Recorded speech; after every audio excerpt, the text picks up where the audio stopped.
everybody. Good afternoon. I bet it looks like I'm hanging in a tree. But I'm not. We're here in the northeast corner of South Africa, the Kruger National Park, and I am standing in a Land Rover next to a tree in a beautiful dry riverbed called the Umlulwati. Say that after you've just got out of bed. I haven't just got out of bed because it is a very balmy afternoon here, 3 o'clock in the afternoon to be exact. No, it's 3:30 in the afternoon, 34 degrees Celsius, 96 degrees Fahrenheit. It's supposed to be autumn. It feels like summer. My name is James Henry. Brian is on camera. Hello. Has to put up with me for the next 3 hours, and of course with all of you, as do I. A joy to be with you, and we're going to also tell you about the other drive today, and that is Samuel Chevalier. He is being driven about. No, he's actually doing the driving, isn't he, today? He's being filmed by the inimitable Vian Durenbrach, who will be, no doubt, have a picnic with him. And in the final control, we have got Kirsten McLennan-Smith talking to our ears and tapping away at the keys. We have got Louise Pavid. Now, we are going to be joined very shortly by Mrs. Creed's class of, no, that's not right at all. It's Mrs. Harden's class of Creed's Elementary School in Virginia Beach, Virginia. And they're going to be chatting to us. They're 8 and 9 years old. They're going to be taking their first safari, so that's very exciting for them. For the rest of you, please do talk to us. We've had such enlightening and wonderful conversations the other day. My highlight of yesterday, of course, was we were asked if we have bears here in Africa. I said we didn't, and I didn't think that we ever had. And then somebody sent through a wonderful email about something called an Atlas bear, which is now an extinct species of bear that used to occur in northern Africa, north of the Sahara. So that kind of thing from all of you, loyal viewers and new viewers, just really does make this job the best possible job in the world. So thank you for joining us. Send us your questions, hashtag Safari Live, or questions@wildearth.tv if you're on the email. We've come into the drainage line here. Let me get out from underneath this, this stick. See, I'm not really in a tree. Our point for coming down here was to see if we can find Karula's cubs and Karula. We tracked her in here this morning. We're not going to spend a huge amount of time doing the actual tracking because obviously she will probably be off the road in the block, but we're going to have a squiz around and see if she hasn't come out with the cubs, or maybe she's gone and come back. We'll just have a look and see what happens. If we do find the little ones without her, of course, then we probably won't view them because they need the safety of her without the distraction of us, if you know what I mean. So that's the plan for the afternoon. You're most welcome. Lovely to have you along on this balmy autumnal afternoon. Let's go and see what we can find. Ready, Brian? Yeah, almost. Right? Ready? Ready? Oh, good. Yes, here we go. Here we go.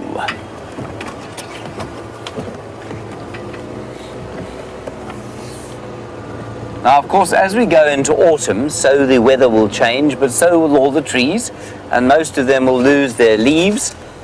But some, like this jackalberry tree under which we are going now, is what we call semi-deciduous. Now, as we slowly drive underneath it, you can see some of the tree is verdant green, the rest of it looks like it's a bit sort of shriveled. And that's because it loses its leaves intermittently throughout the year, which is a remarkable sort of strategy. So it's because of this area is never actually cold enough for trees to have to be dormant. So it's not like in the northern hemisphere where, for example, the boreal forests, which form a loop of forest all the way around the northern section of the planet. All of those trees have to lose their leaves because they can't grow, and many of your pine trees do the same thing. They cannot grow when it's so cold. But it never gets that cold here. So if you can be what we call a semi-deciduous tree, it means that you can keep growing throughout the winter time. Yes, you slow down a bit because there's not a huge amount of water, but you can keep growing. So lots of the trees here are what we call semi-deciduous. And that means that they lose their leaves sort of intermittently throughout the year. Oh, the school is with us. Hello, Mrs. Harden, and all of your 8 to 9-year-olds at Creed's Elementary School, Virginia Beach, Virginia. It's good to have you along. You're on a live safari, kiddies, and it's wonderful to have you with us. I'd love to know if any of you have been to Africa before, but if you haven't and this is your first trip through Africa, try and find Africa on a map if you can. I'm sure Mrs. Harden will show you. We're a long way from where you are, but you're talking to us from the afternoon here It's the morning where you are, and you're most welcome. Please send us any questions you have about Africa or South Africa or any of the animals that we will hopefully see. We're going to drive down through here and hopefully see a leopard if we're very lucky. A leopard, of course, is one of our most special cats. A big cat, like an enormous sized dog with golden fur and black spots. I guess about the same size as a cougar or a mountain lion that you get over there in the United States. Now we need to keep our eyes very open from about here.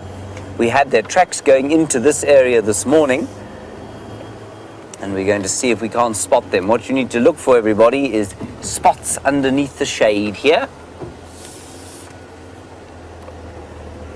Remember, many of the animals out here are very well camouflaged.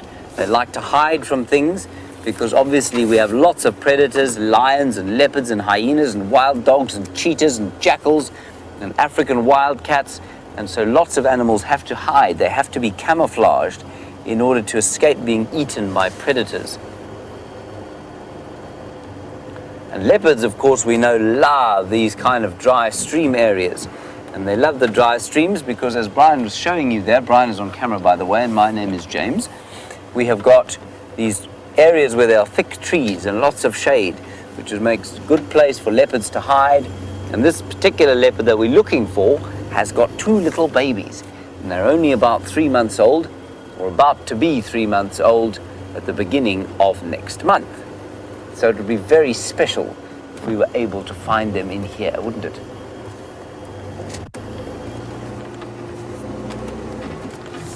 The other animals we might see down here are some of the more common antelope, like a nyala. I'm just going to quickly talk on the radio. No update so far. Now the radio, of course, very important. We talk to lots of other vehicles around this area.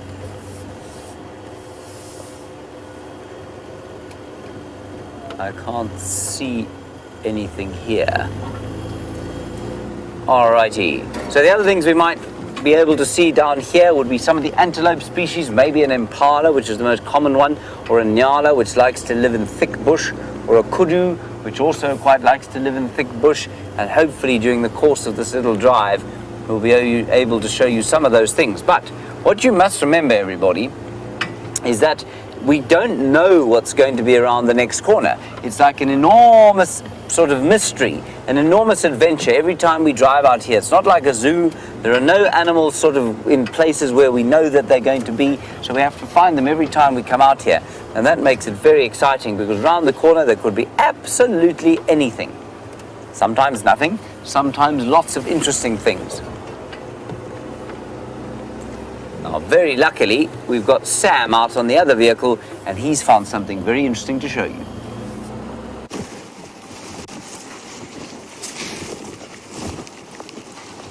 Good afternoon, Creed Elementary and Mrs. Harden. We are sitting here with a community nest spider. Look at the size of this nest. Good afternoon, Paul. If you have a look at this nest, you can see there's a lot of leaves that are stuck in there, so it's an inactive mound. You'll often find a number of spiders within this nest. It's incredible to see the amount of spiders that will come here. And a number of little insects, from butterflies to praying mantises, will fly into that and will be caught by the community nest spider. So, children, let's go on a drive. Let's see what we can find. Let me know what you would like to see this afternoon, if it's a zebra, a cheetah, whatever it is. And we can talk about these lovely subjects. We've got our little elephant over here who's going to try and give us some luck to see if we can find an elephant out on the plains this afternoon.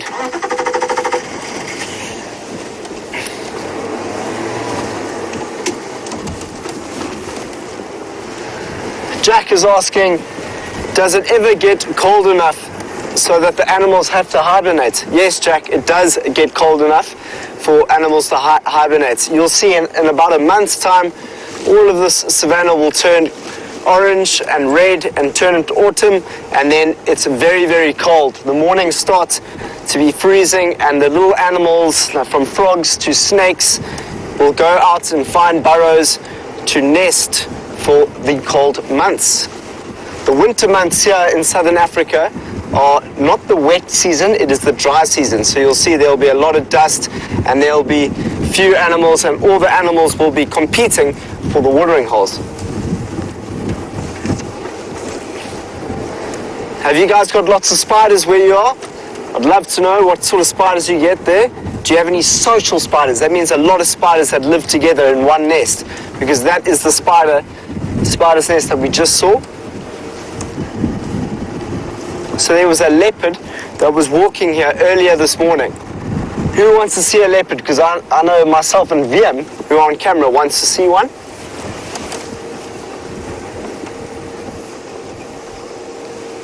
Dana would like to know, what do leopards eat? Well, Dana, we'll see if we can find some of their prey now.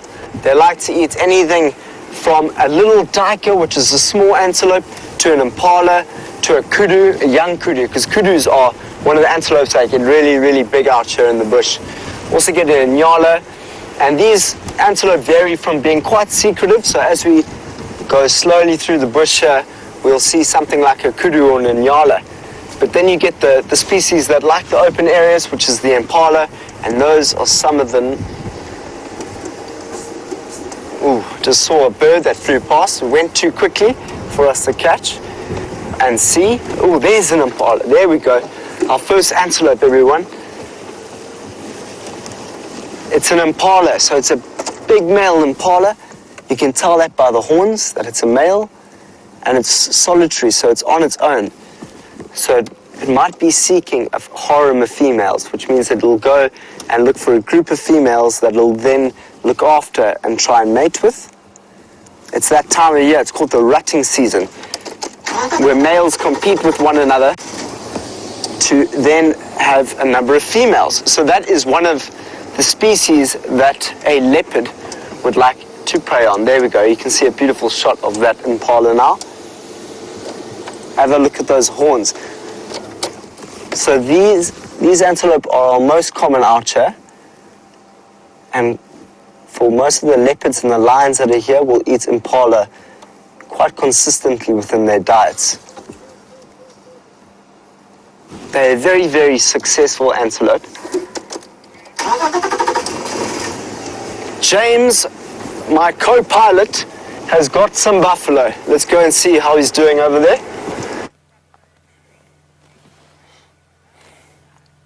There are some buffalo indeed, everybody. And these, of course, are not the same as the buffalo that you guys get in the United States. They are called the African or Cape buffalo. You get the big bison, but they're about the same size, a little bit smaller, but they're also a bit nastier. So we keep our distance from them. And these are old buffalo bulls. And I always say when we're chatting to youngsters like you that these buffalo bulls are something to be jealous of course, because they get to play in the mud all day long. It's the best kind of mud, this African mud. And they don't have to go and have a bath afterwards. No one tells them they have to come inside and have a clean up. So it's just a really nice life for an old buffalo bull. And you can see they're sitting very peacefully. They like to be in the mud because it's cool. It's a hot day, like I said, about 93 degrees Fahrenheit, so quite cold, quite hot, and the buffalo will stay cool by lying in the mud. And also between those two old bulls, you can see a very special bird. And that special bird is called a hammerkop, or hammerhead.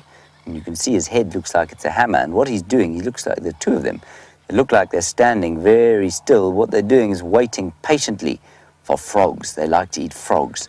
They'll also eat fish, but frogs as well, and they'll be around with the buffalo because, of course, the buffalo move every so often, and that means the fish and the frogs that are on the bottom of this little pond will come up to the surface, and then the hammerkop will grab them and eat them.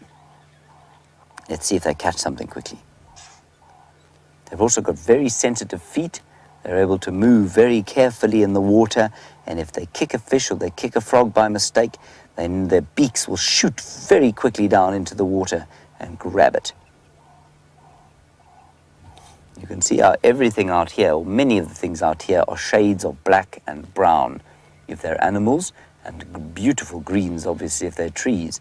But you can see that the water is brown, because it's dirty with mud, and the hammerkops are brown because it makes it difficult for their predators to see them. They camouflage from their predators, which would be other big birds, like some of the eagles we get here. And speaking of camouflage, Brian, can you see just in front of us there we have some very cleverly colored animals. You can't even see them now, but they are in your shot. As Brian zooms in, you'll see them coming into shot, and those are called waterbuck. And that is a waterbuck cow. It's a female waterbuck, and she's standing in the shade. She doesn't lie in the water like the buffalo to stay cool, so she will stand in the shade. And what do you think she's eating, everyone? You'll see that she's going to swallow now. Watch her swallow. Not quite. See if she swallows. She's not grazing. Oh, she's just chewing. It's like she's got gum in her mouth, isn't it? Let's keep watching her while Michael's question comes through. There, watch her swallow. Now watch. Did you see that, everybody? What she did was, and this is going to sound very disgusting to you, it's going to sound horrible because she actually vomited back up into her mouth. Now, all of the animals, or many of the herbivores out here, the buffalo, the wildebeest, the nyala, the kudu, the impala, the waterbuck, they all are cud chewers. And I'm sure you've heard of the term chewing the cud before, because all of the cows that you get in the United States and the buffalo also chew the cud. And that means that they graze all the grass that they want to eat, then they must wait and sit in the shade like this waterbuck is doing, and they must regurgitate, that's the better word than vomit, regurgitate the food back into the mouth and chew it again before swallowing it. And that helps them to get all the nutrients that they want out of the food. Michael, you want to know what kind of habits or behaviors the antelope show us here. Lots and lots of different kinds of behaviors, of course, and it depends on the antelope, really. So that's one of the antelope, and their behavior is their most characteristic behavior is to run into water when they are threatened by lions or leopards or other predators like that. And that's why they're called waterbuck. Then you get the impala, and their most obvious behavior, Michael, is to make a big herd. And that herd, that big group, is able to see any predators that are coming to get them. So lots of the behaviors that the animals exhibit out here are in order to help them to not be eaten by some of the bigger predators around here. There's another bird there called a dove. And you'll get lots of different doves, I'm sure, in the United States. That particular one is called a ring-necked dove. And Will, that's a great name you've got. I've got a nephew called Will. Will, you want to know about the horns of the antelope and if that can help you to tell whether one is male or female? Absolutely it can, on most antelope. Some antelope, the females also have horns, but normally they're a different shape. They're not quite as hard, not quite as what we call robust. So they're a bit thinner and they're not used for fighting nearly as much as the male's horns are. One very good example of that is the wildebeest.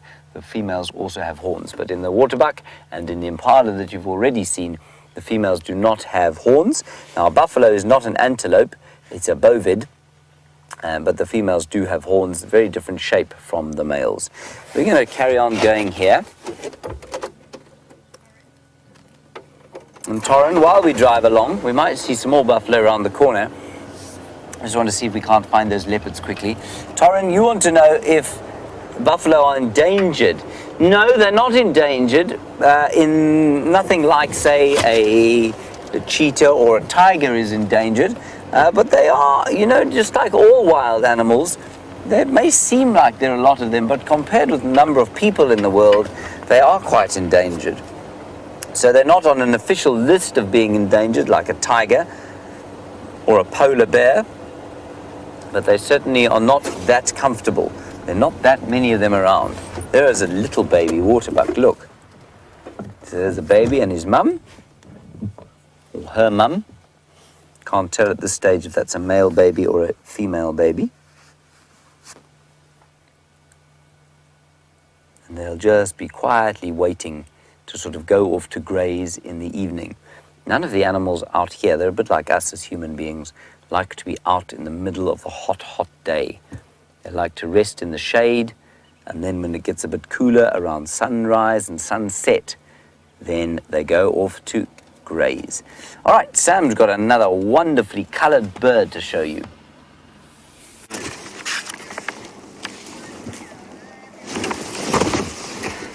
So we literally just had a crested barbet, which is a beautiful bird. It is fully coloured, but just as you came back, it went away. So that's bad luck. I mean, let's just see for a second if we can find it again. The best thing I can do, at least, is to show you this beautifully coloured bird.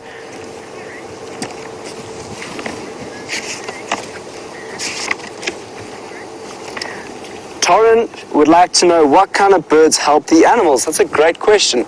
There are some animals like the hornbill that will help a mongoose to find, well, to see predators. So when a predator is out there in the bush and it's walking through the thicket, a hornbill will stand up on a tree and alarm call at the predator, and that will tell the mongoose that there's a predator coming close, like a leopard. So a mongoose will run and jump into its hole and hide itself from the leopard. In return for this beautiful favor that the hornbill gives, what it does then is it actually looks for insects. So the mongoose will look for insects, and at the same time the hornbill will come down and feed on some of those insects. So that type of relationship is called mutualism, which is really cool. But let me show you quickly this bird that we just saw. 214 is a barbet. It's a crested barbet, and it has quite an amazing sound. Here we go, crested barbet. So we saw this one over here, the crested barbet. Very colourful on the top right there. That is our crested barbet, and it has a very monotonous call. So I've actually got an interesting device here that'll play this bird call for us, and we'll be able to hear. So that wasn't the bird call. Let me play it now.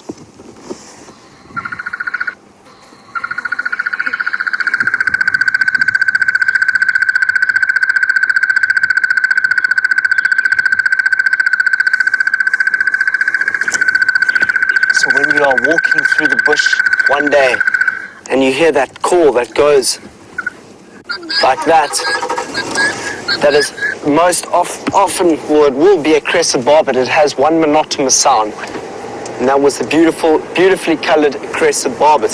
So, we've got another buck over here. It's a steenbok. Can you see the steenbok as it crawls through the thicket there? We are very lucky to be seeing this antelope. It's very small, and it's secretive.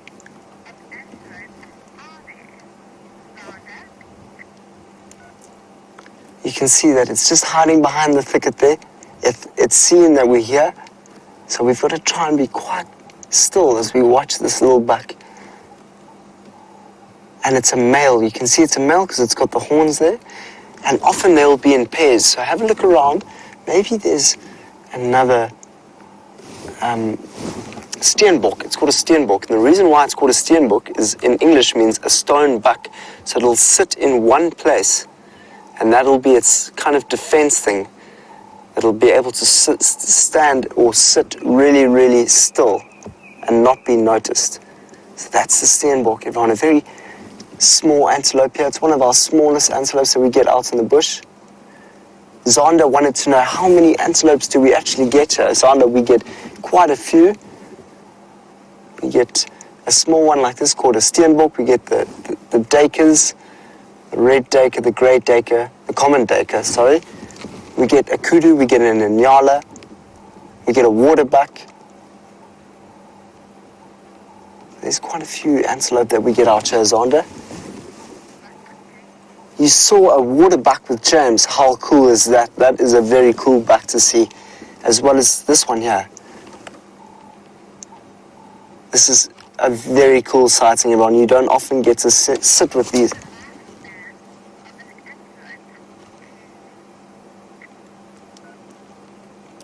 Kenzie wants to know, what is the lifespan of an antelope?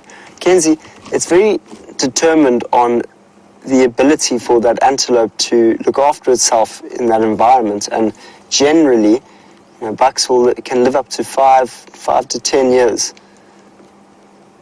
but it's all determined on different antelopes. So each antelope has a different lifespan, longevity it's called. And this is an antelope that loves to be eaten by the leopard. So if we're lucky, if we be still, maybe we could see something. It hasn't really noticed us that much.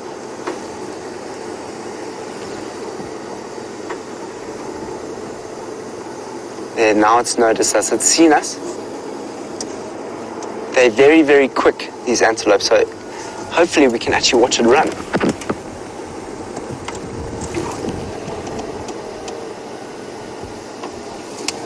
See, he's acting still, he's not moving in that position because he wants to know what we are. Have a look at those ears. Those ears will help the antelope listen for any sounds that are around here. So they will rely on not only their sight, but their hearing to locate and see different predators that are out here in the bush. You can imagine it is not easy for any animal out in the bushveld when it is being preyed upon by many different carnivores, from hyena to lions to leopards to caracal. So it has to be very aware of its environment.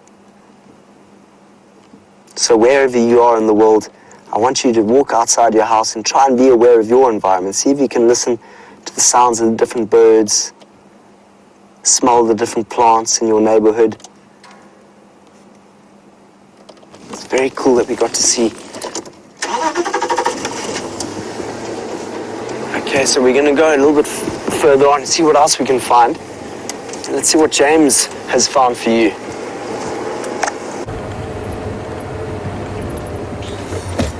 We're driving a little bit faster now, everyone, because of course the one thing that Brian and I have found in a great abundance today and many other days this year have been, Brian? Trees. And? Bushes. Flying things? Ants. Flies? Flies. Flies, lots of flies all over the place. They've been climbing in our ears, everybody, and climbing in our noses and mouths. They're all over the place. Anyway, we're going to slow down now and show you this very interesting, but unfortunately, recently dead tree. So have a look here. I'll get out and show it to you. It's one of our most famous trees in all of Africa. Brian, will you tell me if you lose sound of my voice? I'll put this in the top pocket. You hearing me still? Yes? Now, this special tree, everyone, is called a marula tree.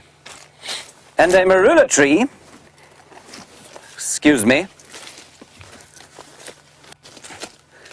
a marula tree is a very clever tree because I bet you think this tree is dead, right? How do you think it fell over? Well, it fell over, everybody, because an elephant pushed it over. Now, look how big this tree is. Can you imagine how big the elephant must have been that pushed this tree over? But interestingly, it's not actually dead. It's going to keep growing from the base of the tree over here.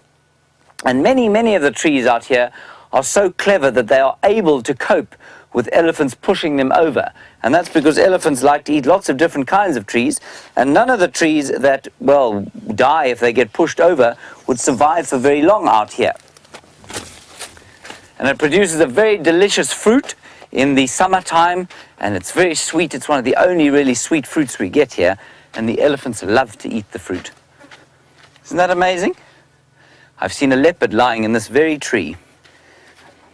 Unfortunately, no more leopards are going to lie in the tree now because it has fallen over. So that is the marula tree. You'll find it all over the place here, all growing up on the sandy ridgecrest areas, like that one. That's a big marula tree there too. And they come, interestingly, in male and female trees. Can you believe that? Just like you come in boys and girls, and human beings come in men and women. So it is with the marula tree that comes in a male tree and a female tree. And the easiest way to tell the difference is to come through here in summertime, and you find that the female tree has got little fruits. Now, KD, this is a very common question you're asking about snakes. Are there any snakes in this area? KD, there are hundreds of thousands of snakes probably, but we don't see them very often at all. Snakes, KD, are very afraid of people. And so they move away from us. They hide down in termite mounds like this. If you look at this termite mound, Katie, you can see lots of holes in it. And in those holes, maybe snakes will be living. But if they hear us coming along, they'll go back inside, and so we don't see them. You might find cobras, you might find mambas, you might find striped-bellied sand snakes, or all sorts of other kinds of snakes. But they don't like us, so they go inside. And we have a very natural fear of snakes, Katie. Everybody is afraid of snakes, but snakes are more afraid of us than we are to them. Kenzie, lovely question from you about endangered species and how many endangered species there are in the park. Well, Kenzie, the most obvious endangered species would be the African wild dog, which is like a wolf, the African wolf, but it doesn't look like a wolf. It's a sort of it's much lighter than a wolf, and it's got lovely colors, brown and black and white. That's what most obvious endangered species. Then we get rhino here sometimes, and they are obviously endangered. Black and white rhino we get. The black rhino, very highly endangered species. So those are the two most obvious ones. Then, of course, lions are threatened, you know. Although we see them quite a lot, lions are threatened.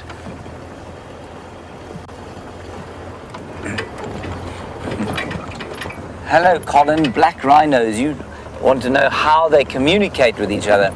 Well, Colin, in these days, they normally communicate with each other with iPhones, actually. No, they don't really. That's a joke. Not a very good one. They communicate, Colin, through grunting. They go, bleh, bleh, bleh. And they also squeal, if you can believe it. They make like a loud squealing noise, even the biggest ones. And they say it sounds like you've heard a puppy squeal, I'm sure. It sounds like a really loud puppy making a squealing noise. But the most important way that they communicate is with smell. So they leave their dung and their urine around the place, and that leaves messages for the other black rhino that says, this is my territory, or don't come here. Or if a female is ready to mate, then her urine will tell the males that she's ready to mate. So, and that's called, oh, there's a wonderful bird here.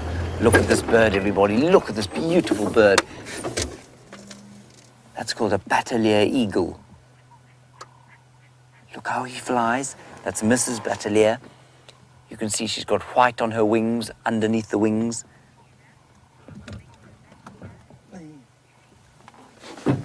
All right, well, that was the Batelier flying. Let's go and look at a Batelier sitting in a tree.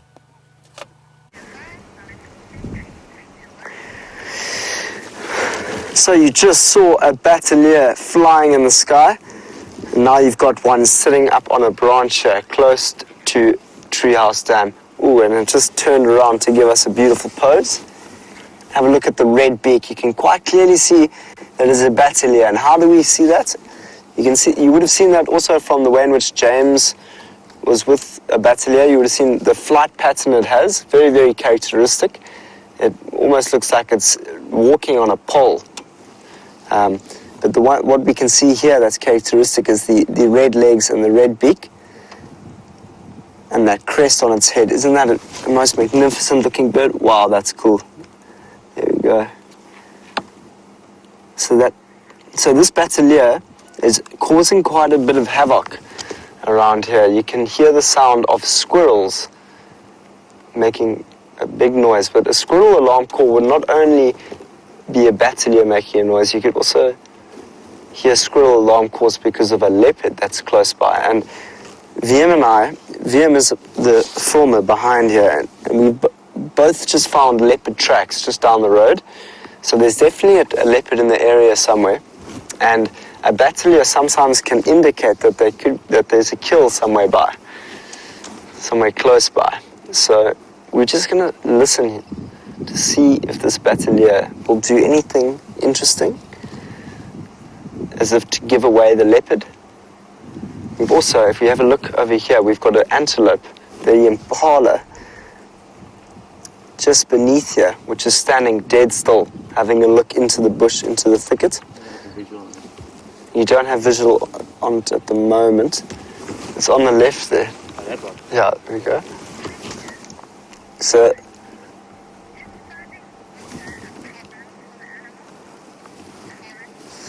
Torrance is asking, is it difficult for the animals to find water?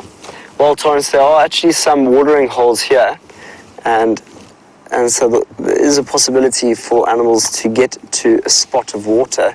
We're going to go there just now. Let's just have a last. There we go. So this is an amazing scene. We've got a bateleur, an impala, and a buffalo. Zeke is asking, what do buffalo eat? Well, Zeke, they mainly eat grass. Grass is their main diet, so they go around and they graze. Much like cattle, if you've ever seen cattle grazing, they're very, very similar to the buffalo, so that you'll see them grazing out on the big areas here. So hopefully, as the day goes on, if you guys are still with us a bit later, I know that we end the drive with you soon, but we might be able to find the large herd. And the large herd is when a big group of buffaloes are moving in one direction. And that is consisted of females and the youngsters and some big males. But this male that we just saw down here, which we'll have another look at, is one of the older ones, otherwise known as a dagger boy, which means he just likes to sit down by the watering hole. As we're going to see now, the water's right here. There's 2 buffaloes there. They like to graze on the nice, thick, nourishing grass, as well as wallow in this water. They can't really keep up with the herds anymore. Oh, it's exactly what I've said. They're nice and wet and they've been wallowing. Torrance is asking, how do the buffaloes protect themselves from some of the predators? Good question, Torrance. Well, if we have a look at these 2 buffaloes here, they've got big, what we call bosses. So these bosses are their main form of defense. So if a predator was to come through, they'll face them direct, and they will show them their boss, which is those horns on top of its head, and they will either charge, or they will just show that predator that I am bigger than you, I'm stronger than you, and I will definitely hurt you with this big boss on top of my head. But buffaloes are also quite skittish, so if they do, territory consumers. So they are opportunistic hunters, the hyena and the vulture. But the hyena, if there's a situation where you found a male lion that was in very, very, very bad condition, was very thin and had been kicked out of its coalition, and a big group of hyenas came across a very, very, very sad-looking lion, there might be an opportunity to have a kill. But most of the time, lions are not predated on. Look at that bateleur sitting in the tree. Isn't that beautiful?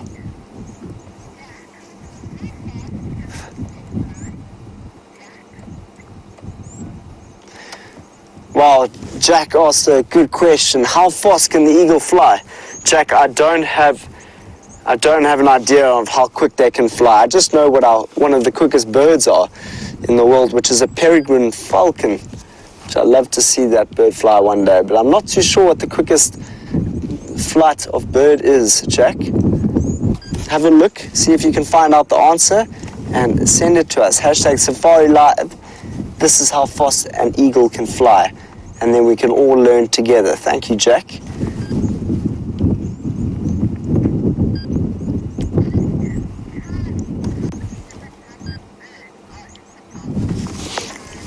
So Kylie's asking, how many different types of birds are on the park? You know, Kylie, I've been here for about 2 months and I'm sitting on around, well, we've got about, since I've been here, there's been about 61 birds that have been seen, but we can get over 300. So I'm still have to get my bird list all the way up to over 300. Just gonna go over.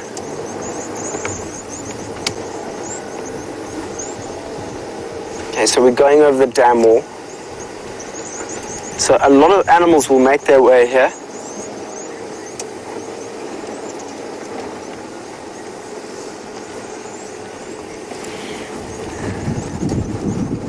So Kirsty, who's our director, has just let me know that eagles can fly on average between 30 and 55 kilometers per hour. Isn't that incredible to think that an eagle can fly that quickly? I must say, that is very, very fast for an eagle to fly that quick. We're just going to see if we can get another look of that batelier. Zonda's asking, do we have droughts? Well, Zonda, we most definitely do have droughts. We are we've been through quite a drought recently. So normally the season that we've just had, which is the summer season, is our rainfall season. And we didn't get much rain over that summer season. And we're going into the winter, which means it's going to be a lot drier. So we are definitely coming into a drought, which means that there's going to be lots of animals coming to the same watering hole, lots of competition. All animals like the water, so as you know, we all need water, so the competition is greater. So we're going to sit here a little bit longer, see if we can find a location on a leopard that is around this area. In the meantime, let's see what James is doing with the hornbill. It would seem that today is the day of the buffalo, everybody. Look, there are buffalo here at the waterhole. And we were hoping to find some elephants here. There were some tracks of elephants coming past here. But there are more buffalo having a swim. And if you want to know about the flies that we are having to deal with, everybody, Brian, if you show them the one in front of us, look at the flies there. Alex, you want to know how big a buffalo can get? Well, that buffalo there that has got more flies on it than you've had hot breakfasts in your life, well, that buffalo is probably about 800 kilograms, which is about 1,800 pounds. A huge number of kilograms, a huge number of flies, a very heavy animal. And it probably stands about 5 foot, maybe 6 feet at the shoulder. So they're quite tall. 5'8" to 6 feet at the shoulder. So they're quite tall and they're very heavy and very strong. And look how cross they look. They say that buffalo look at you as though you owe them money. I think that's a really good description. And remember I told you about chewing the cud? Well, that buffalo is chewing the cud. Watch him now. Watch his throat. Watch his throat. Oh, he's not going to do it now. As soon as you tell people to watch, they don't do it.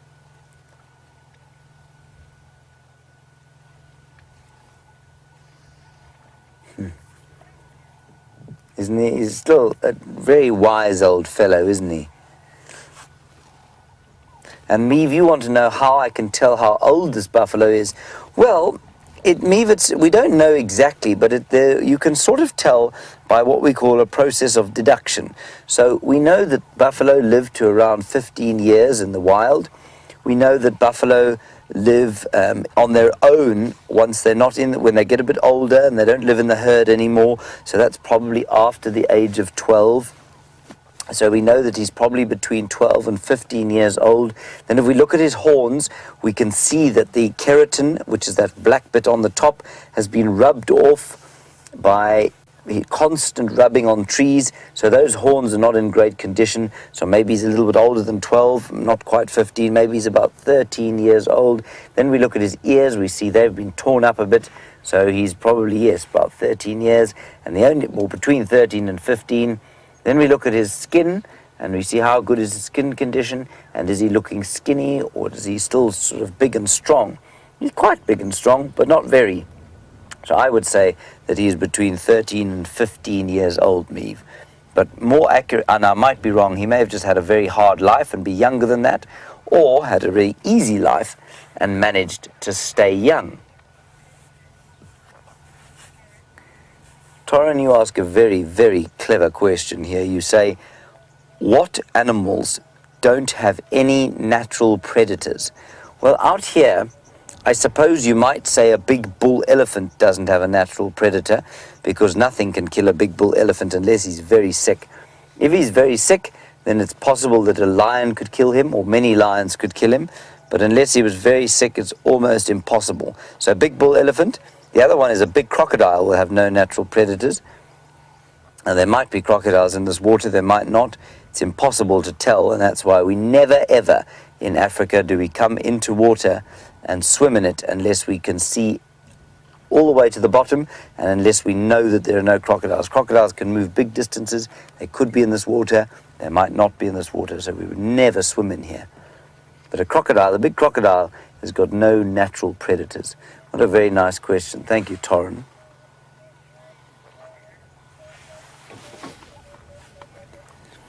And Mrs. Harden, you're wondering whether we try and help animals during the drought.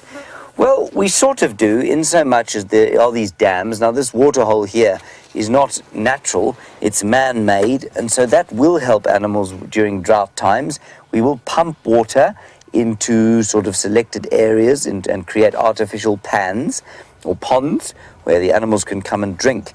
But in terms of food, no, we won't help the animals with food. And that's, I know, quite difficult to hear, but in a natural system like this, it's a very large area. Remember that if there's no rain and there's no water, what happens is that lots of the grass and the leaves will eventually become eaten.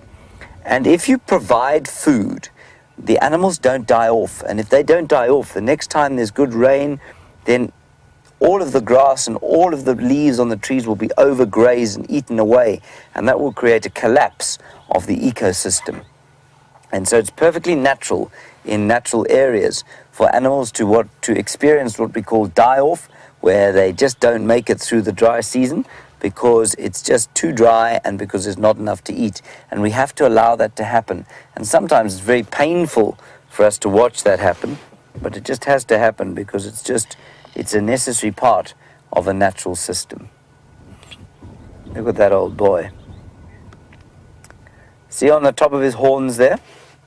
That's a very special bird, everyone. And I want you to remember this word. This word is called symbiosis. Say that, everybody, on the count of 3. 1, 2, 3. Symbiosis. And symbiosis is the kind of relationship that bird, which is called an oxpecker, has with this buffalo. See how the oxpecker is living on top of the buffalo? And what they do is they eat the ticks. Now, you all know what ticks are, living in America, especially on the west coast, at least the east coast. I think you get lots of ticks around there. These oxpeckers help eat the ticks off the buffalo. So that helps the buffalo, and in turn, the buffalo don't mind if the oxpeckers hitch a ride every so often, so that helps the oxpeckers. That's called a symbiosis, everybody. That slap you heard was me killing a fly. Luke, you want to know if you can tell individual buffaloes apart by their horns. Absolutely you can. If you look at the one you're looking at there, and then the one that Brian's moving the camera to there, you can see that their horns are very different. Same shape, or sort of, but this one has got a wider, what we call boss. You can see the gap between his two horns is bigger than the gap on the other one. And then, Brian, if we go all the way across to these chaps over here,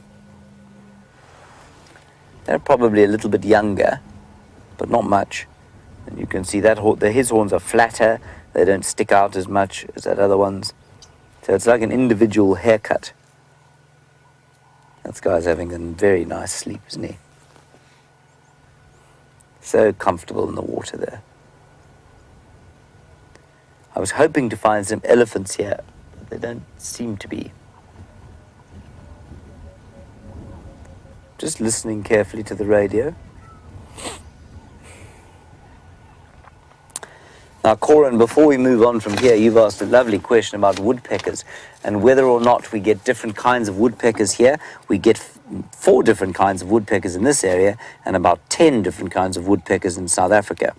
And they are quite closely related to your woodpeckers, but they're not as big as your woodpeckers. I'll show you a picture of them now. Here are our woodpeckers here.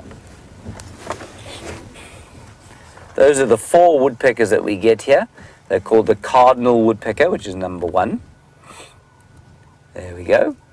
The golden-tailed woodpecker, which is number 2, because he's got a very golden tail. The bearded woodpecker there, number 4. And he's the biggest one. He's got a big, sharp bill, and he drums on the trees in the mornings. Ta-ta-ta-ta-ta-ta-ta-ta-ta-ta. And there's the Bennett's woodpecker. So those are the 4 woodpeckers that we have here. What a very nice question. Anyway, there are no elephants here, let's continue seeing if we can't find some elephants around the corner in the thick bush where they might be standing in the shade.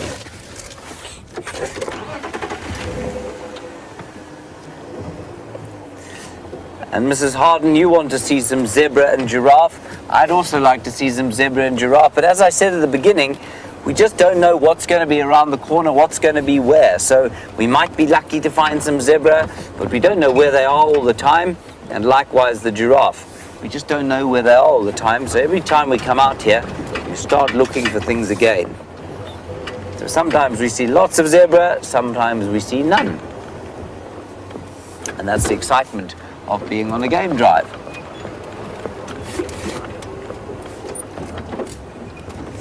Now we're going to take you into a kind of area where you'd probably... Just listen to that, everybody. Something has made those francolins, those birds, very cross. It's almost like they've either had a fight or they saw a snake or they saw a little cat or something like that. Let's just reverse. Maybe we'll be very lucky. So you've got to use all your senses when you're living in the bush. Your ears, your eyes, your nose, everything.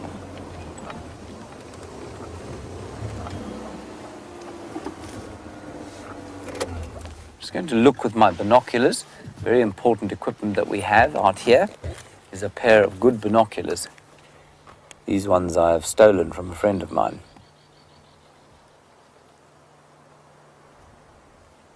No, I can't see anything in there, but you heard how those francolins, which are birds that live on the ground, a bit like a grouse, I suppose. You heard how they got very angry. Something gave them a fright, but I can't see anything in there. Can you, Brian? Man.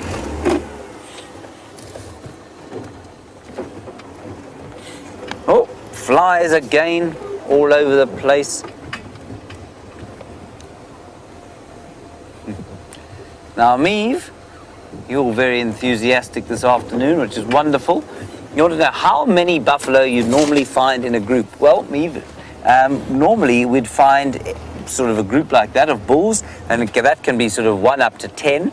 But in the big, when the females and the calves are around, the little ones, you can find them in groups of up to 1,000 here. Right, that's enough from me. Let's quickly head across to Sam. He's got something very exciting to show you.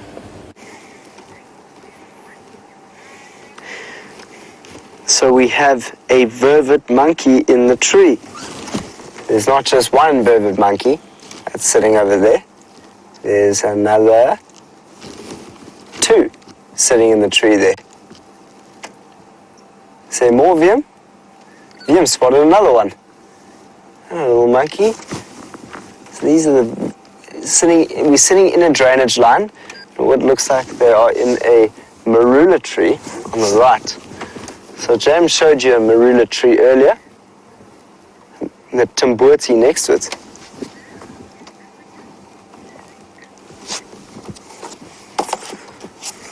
So these monkeys will also tell us a lot in the bush, and when you hear the sound of a monkey alarm call, it's a good sign that there is a leopard close by. Oh, do you see that jump as they climb that tree? It's not often we get to spend time with monkeys, so this is a very cool sighting. What is it eating? I wonder what it's been eating. Monkeys like to eat berries, so they often eat some berries. And there are a few trees that have berries here. Look at this monkey climb. How cool is that? So being able to climb like this gives them the opportunity to see what is around, to have a look for any predators that might be stalking around here. It's really... How many of you guys like to climb trees? This guy loves climbing trees.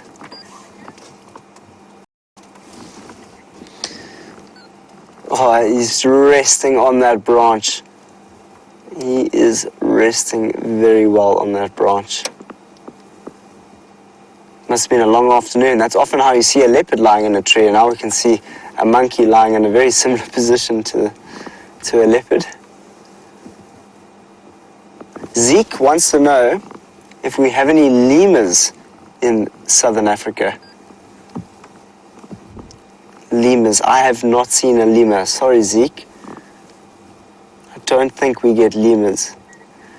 I know that you get them in Madagascar, but I've never seen a lemur. It must be very cool to see that. Have you seen one, Zeke? So this vervet monkey, when I used to be in my training, when I learned how to do what I do, a monkey once came into my room while I was sleeping, and I got up so quickly I hit my head on my cupboard, and I had a big lump on my head. So whenever I see a monkey, I think about that monkey that ran into my room and basically made me knock my head and fall to the ground. So very high in the tree there, it's the monkey. And we are in a river basin here, so this is a nice cool area. So it's a nice comfortable shady spot for these monkeys to come and relax for the afternoon. It is the main monkey that we get here. We also get baboons, and we've seen loads of baboons out here. So we've seen them over the last couple of days, and baboons have much bigger heads and much bigger canines. Definitely a lot scarier looking than these monkeys. These monkeys are also very confident. If you notice, if you ever come through to South Africa and you meet one of these vervet monkeys on foot, they sometimes won't run away from you. If they see you holding an apple, they'll come quite close. Quite naughty little guys, these vervet monkeys.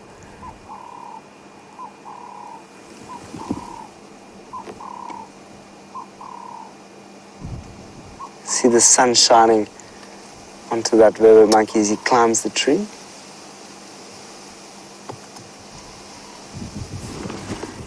So I think that's all of them, huh, PM? Did you saw any in the distance? Yeah, there's more at the back. There's more at the back, so this is not the only amount. Let's just see how many we might see here.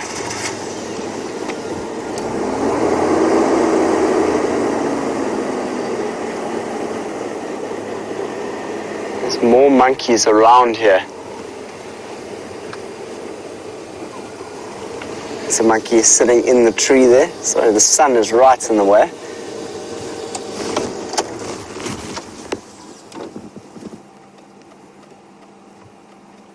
When I was a kid, I used to love climbing trees. Do you guys love climbing trees? Is it something that you enjoy doing at your school? Just be careful climbing the trees. Don't try and go too high. These monkeys have developed characteristics and skills over many, many years to cope with climbing like that. There we go. You can see how quickly they can move up those trees.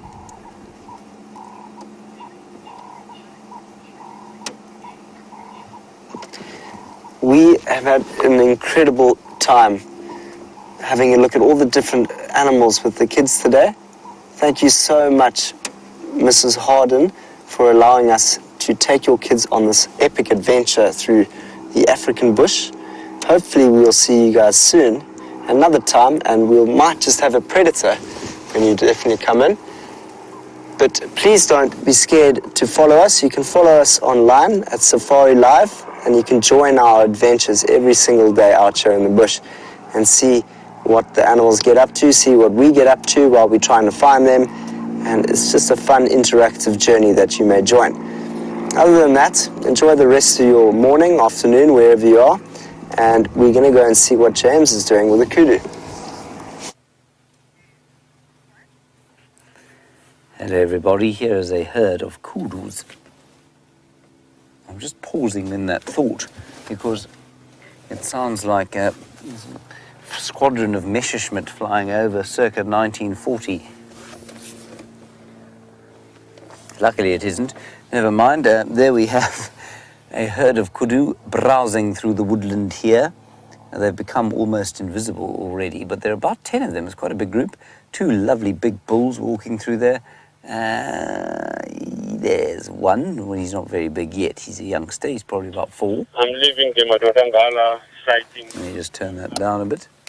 Just, you may have heard that appalling use of the vernacular, but The Birminghams are on, all of them, all four of them, are on Buffelshoek at the moment, and one of them is breeding or mating with a female.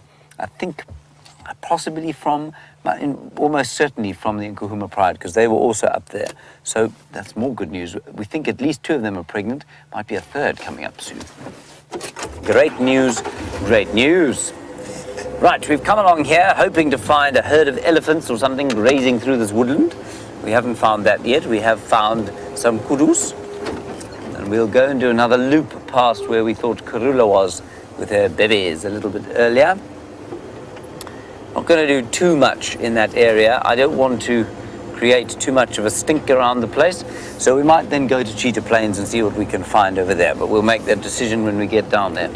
I just did want to show you or give you a view of the valley down here. But unfortunately, I don't seem to be able... there was a lovely view there. And the impression it gave me was one of just how verdant it looks in summertime, and then how dry there. That's quite a nice look across there, Brian, if you don't mind. Now, that's the kind of view that if you look at different times of the year, will look completely different colors. Now, it was until probably 3 weeks ago, 100 shades of green. There was very little brown in there at all. And now it's starting to turn slightly brown and slightly yellow as the dry season begins to take hold. Anyway, enough of that. Let's head back across to those wonderful primates that Sam is looking at. So we are still with the monkeys, and it's been very cool sitting with them. With the kids from Creed. Ooh, that's awesome to see that. Sitting in a russet bush willow, just in the river drain, in the drainage line here. They've been climbing and jumping around these trees. This is perfect habitat for them. They like to be close to these drainage lines. So they normally feed early in the morning, and during the day they rest in trees and feed if they can. But during the night time, they'll climb up trees and sleep. They are diurnal animals. There's some incredible visuals that VM's getting here with the sun behind them. Look how cool that is. If you want to screenshot any of these vervet monkeys, please do so. That was quite a young looking one, VM. Must be quite young. So the breeding is somewhere around 1, seldom 2. And they are born at any time of the year. Look at the young one. Cool. This one is jumping from tree to tree.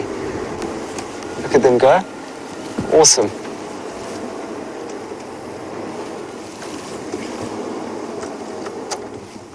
That beautiful soft light in the evening on that young monkey over there.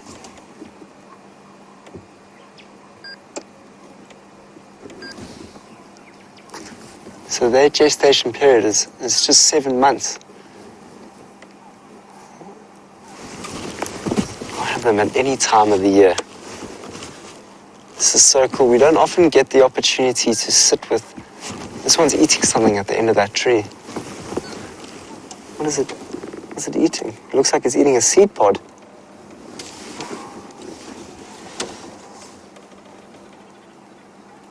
It's cool to watch that.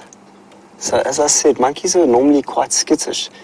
So we came in here quite softly and gently, so we don't give them too much of a fright. And they've been really, really good with us. It looks like it's been eating the pod of that tree. What tree is it? I'm just trying to see. Looks like a knobthorn. There's another one that's just right above us here. Climbing all over the tree.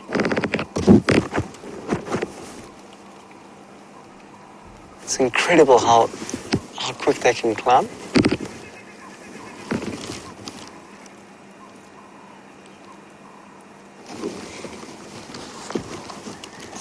So they all have a similar social structure to that of baboons. The hierarchy is determined on age.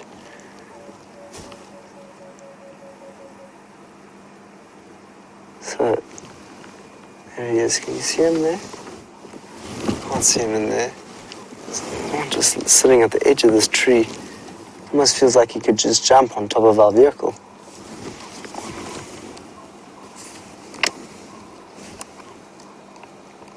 And as we said a little bit earlier when we were at the class, it's quite nice to just sit with monkeys, purely because they will tell us if there is a predator anywhere close by. It's a high-pitched scream that they make when they see a leopard.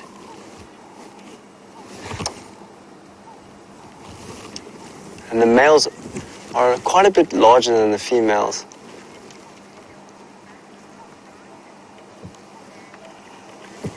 Sandy from Canada is asking, will this monkey wrap its tail around branches? I have seen that before, but not often, Sandy.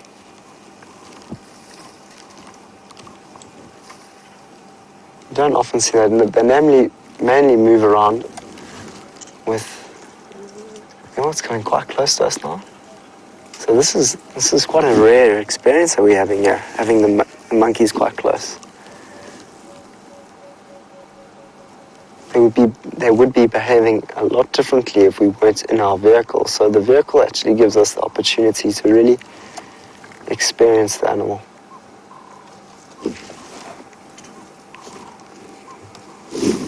He's looking straight into the camera. And then took a nice little seat. I think they're planning an invasion.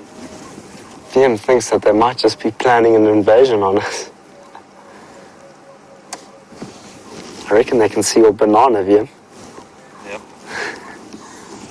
They've robbed me many times. They robbed you a few times.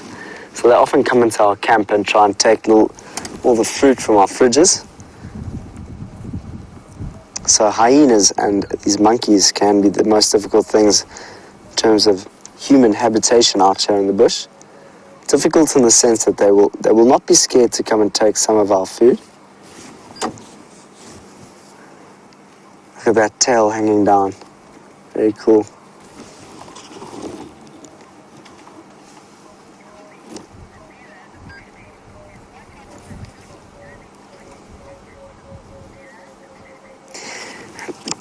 Bella, the bush baby, is saying, watch out for my little Ellie. They might just come down and take it.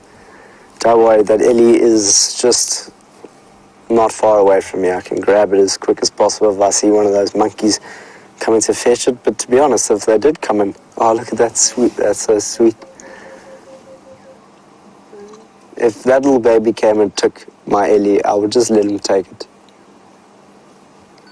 Maybe I'll try that with my banana.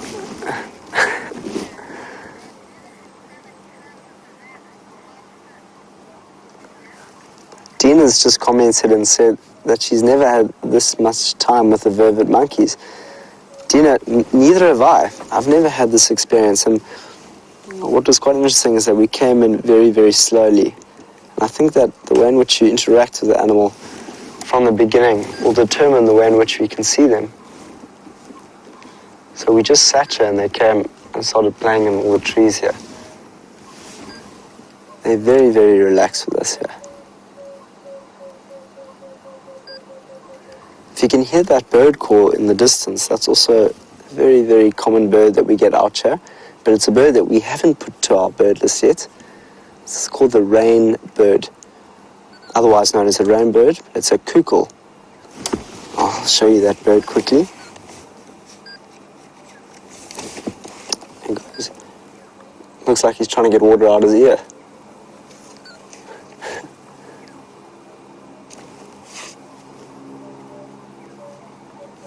Can you hear that bird? Very cool.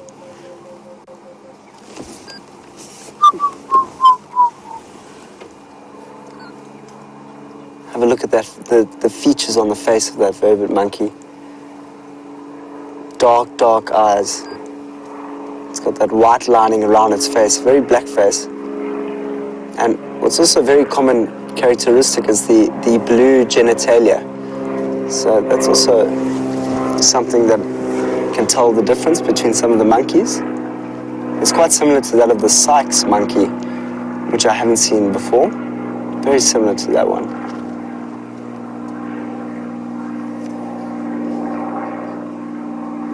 Oh, we've got a bird flying in the sky there. What is that? It's a plane. Good spot there, Wiem. In the distance, off goes the plane. Well, it's been very, very cool, these monkeys. Ooh, they started making a noise. We're gonna sit with them for a little bit longer. Let's see how James is doing with the batelier.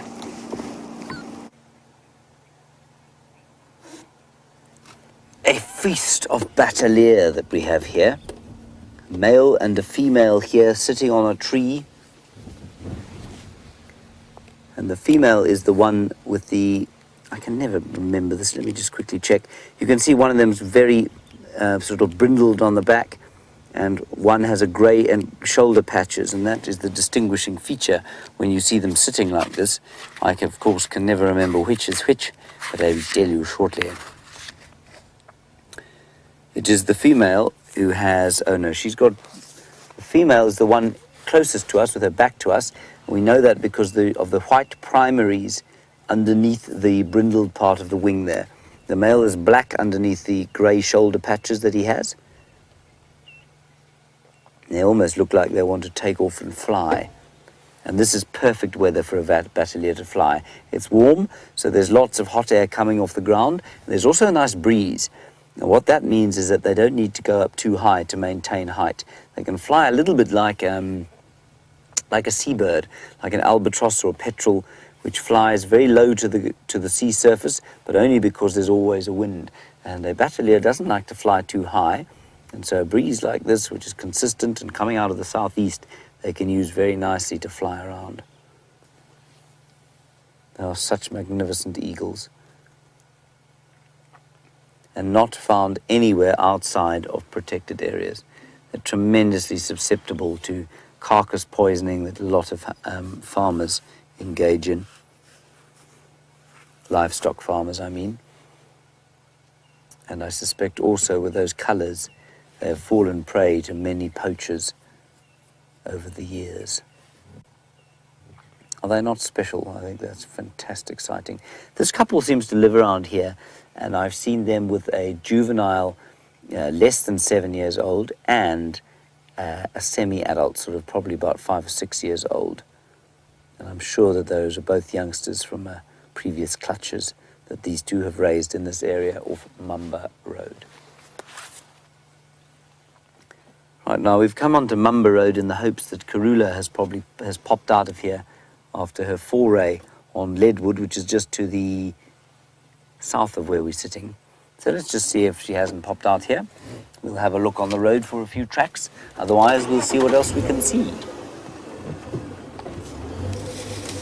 Sam is still with the monkeys. Let's go and see what they're doing.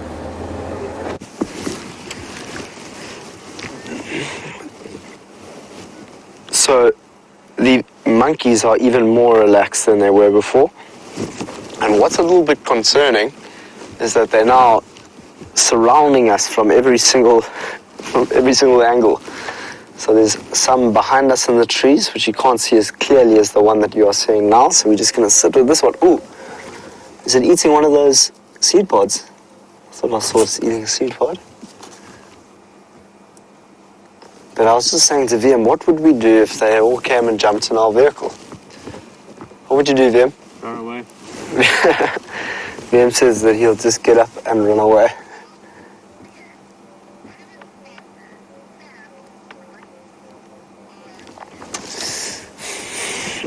Our beard wants to know, who is faster, Sam or the monkeys? Well, I'm really not that quick. Albeit I'd like to say that I could run quickly, but I cannot. So I think the monkeys are a lot quicker than us. Well, than me. I definitely cannot climb a tree like they can. I really wish I could though. Looks like quite a lot of fun.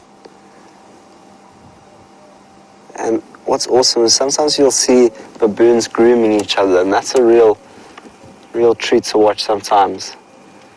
They really look after each other in these troops. It's very cool to see one that's right here. Look. What is he doing?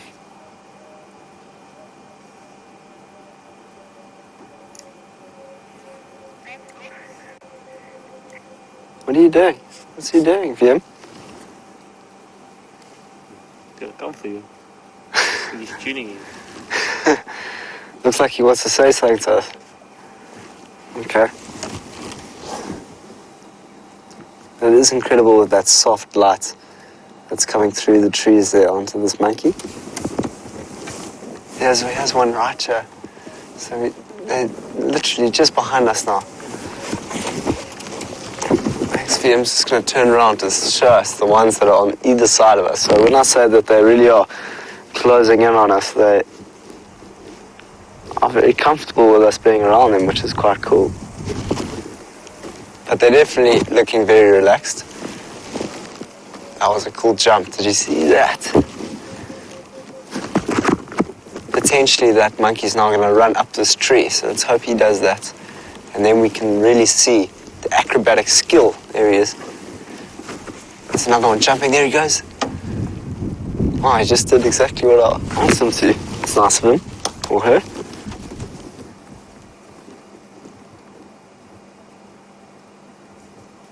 Seems like he's chewing something.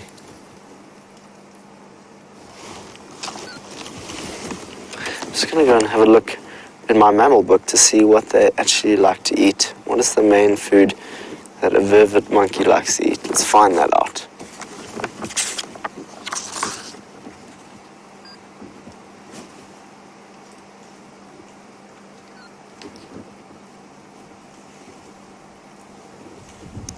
So the food that they eat is mostly wild fruit, as well as flowers, leaves, sprouts, gum, and insects.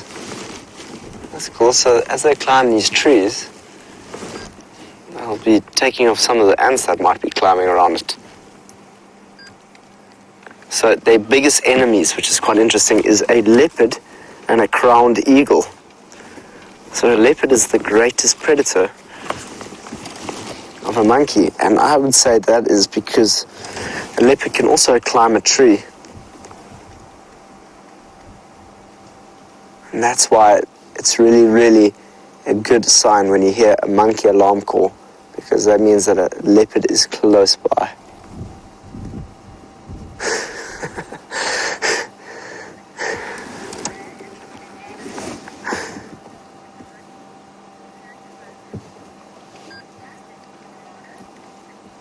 Lisa in Colorado, ooh, look at those, did you see those teeth? Very pronounced teeth there. Lisa in Colorado is quite glad that we've stayed with the monkeys. Well, Lisa, it's a good opportunity to sit with an animal that we don't normally get a lot of time to spend with, and to learn a little bit more about them, because that's when we're really going to learn more about the bush, is when we're experiencing them, not reading them in books. So now we know that they are very efficient climbers. They like to eat fruits and leaves and browse, and even little insects on the trees.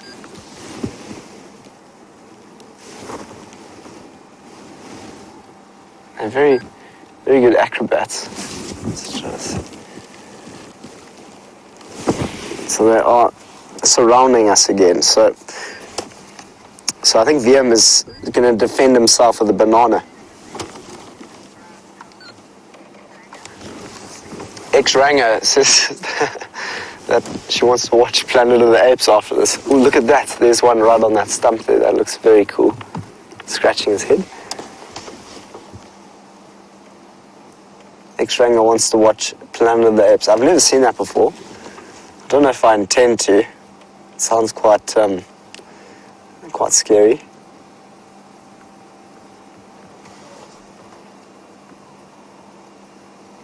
There you go.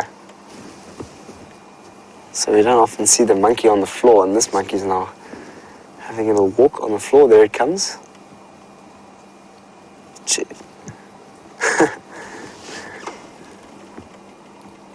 Oh, there's another one that's coming right on the branch as well.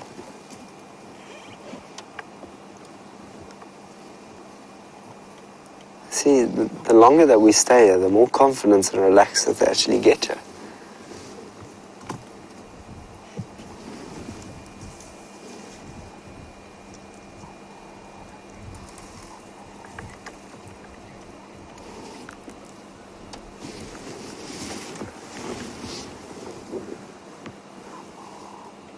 It's very cool to sit here with these monkeys as they jump around these trees.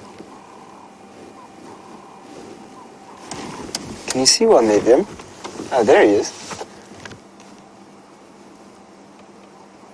So, James is currently off the vehicle to see if he can find some leopard tracks. Oh, look at that.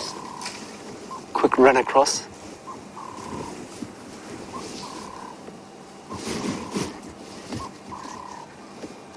Yeah, I think James is, oh, there he is. So James is also in the drainage line in front of us.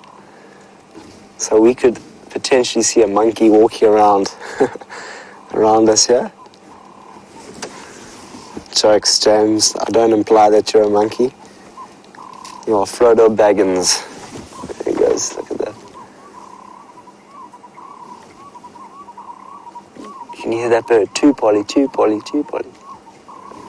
That's that black collared barbet. Two Polly. Nice filming VM, great.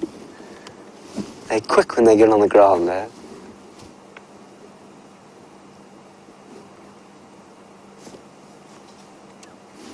So,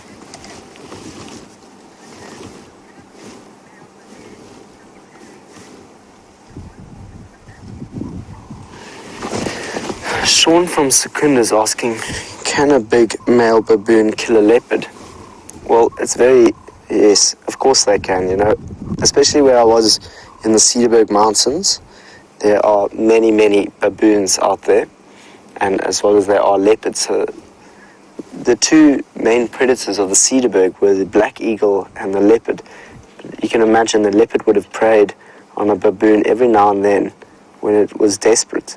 The reason why I say every now and then, it is quite dangerous trying to kill a baboon if you're a leopard, because the size of their canines are not small. So there's definitely a number of casualties that have happened out in those mountains. I'm not sure if I've ever seen a leopard killing a baboon here. I know that lions will often kill a baboon, but I'm more than sure that they would. Well, this baboon's getting close to where James's vehicle is. Maybe they'll meet each other on foot.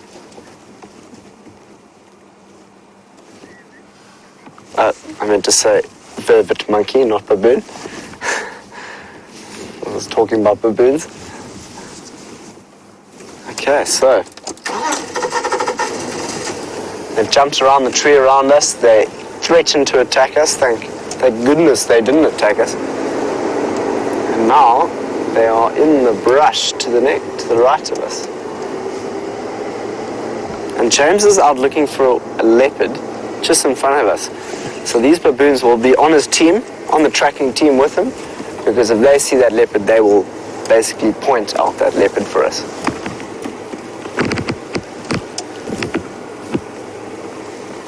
So there he goes.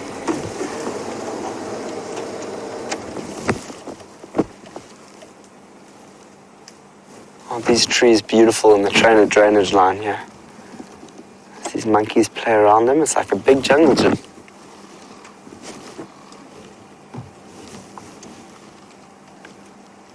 So they're all around these trees here.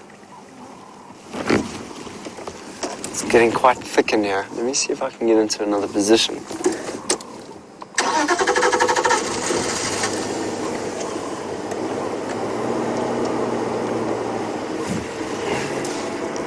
So it looks like the monkeys are now heading off away from the drainage line. You can still see a couple of them playing.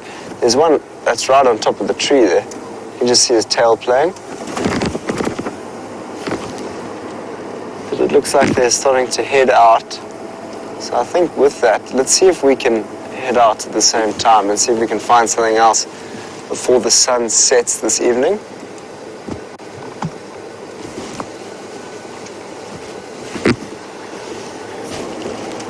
So, all of you guys are quite excited that we managed to spend quite a fair amount of time with monkeys. I really enjoy spending time with any creature out here. I don't have a specific animal that I love more than the other. So tracking a leopard is just as fun for me as sitting with some monkeys. But I think we found a different monkey in the back of the vehicle. Oh, they're still here. They're following us. Look at them jumping around here. This is so cool. They're just following us around. You know what? If they want to be filmed, we will film. Oh, did you see that? Such skill. They're literally following us down the riverbank. So there's another one coming. Hopefully we'll get to see that again. Let's actually just stop for a minute and see if we can see that. There's one coming through the trees here. So hopefully we'll get to see another jump from tree to tree from a vervet monkey.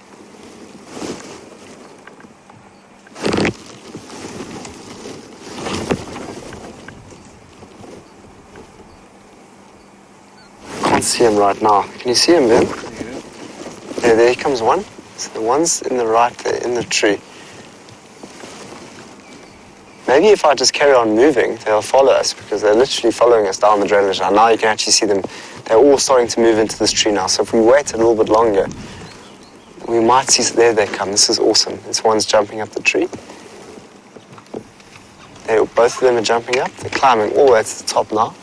There's another one right here. Let's watch this one cross here. Yep. 1, 2, 3, go.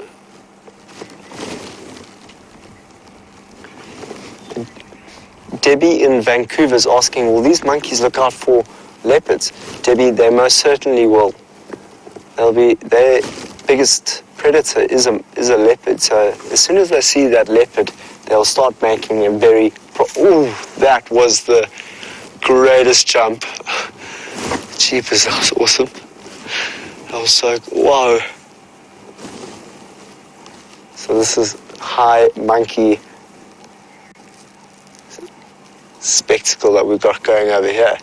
So they are following us down the riverbank. So they're basically saying, please don't just leave just yet.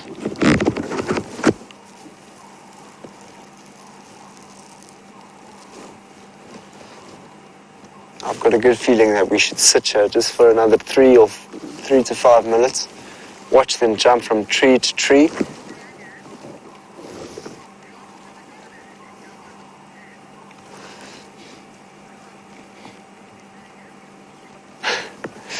X-Rang is saying that we should drop the banana and no one will be hurt. Well, X-Rang, that might be the right thing to do. VM's the one holding. There's a small one right in between that tree. It's cool to see that.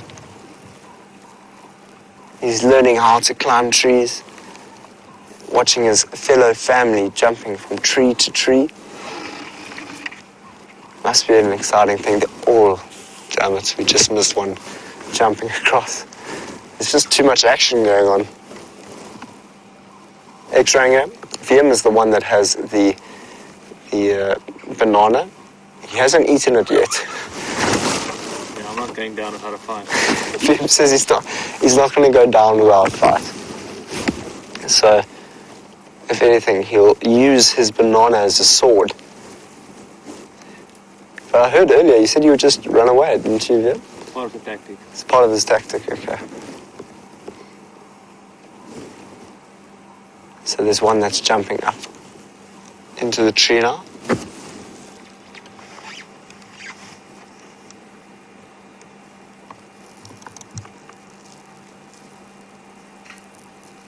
This is incredible that they spend so much time in our presence. And as I've said, we are not wasting any time tracking a leopard here, because these guys will be seeing if they... Oh my word, I think I've seen another animal out there. Yeah? Just look slightly down into the drainage line. Do you see that monkey walking through there? What is that? Oh goodness. Is that a baboon? Is it a vivid monkey? I don't know. It's the strangest looking vivid monkey I've ever seen. Oh, that's hilarious. It's quite funny is the monkeys haven't reacted that much to that strange looking baboon that's now walking through the bush. I recognise their kind, you know. They recognize their kind. That's it. VM just hit it on the spot there. Here he comes. So as the monkey's now entering the drainage line here.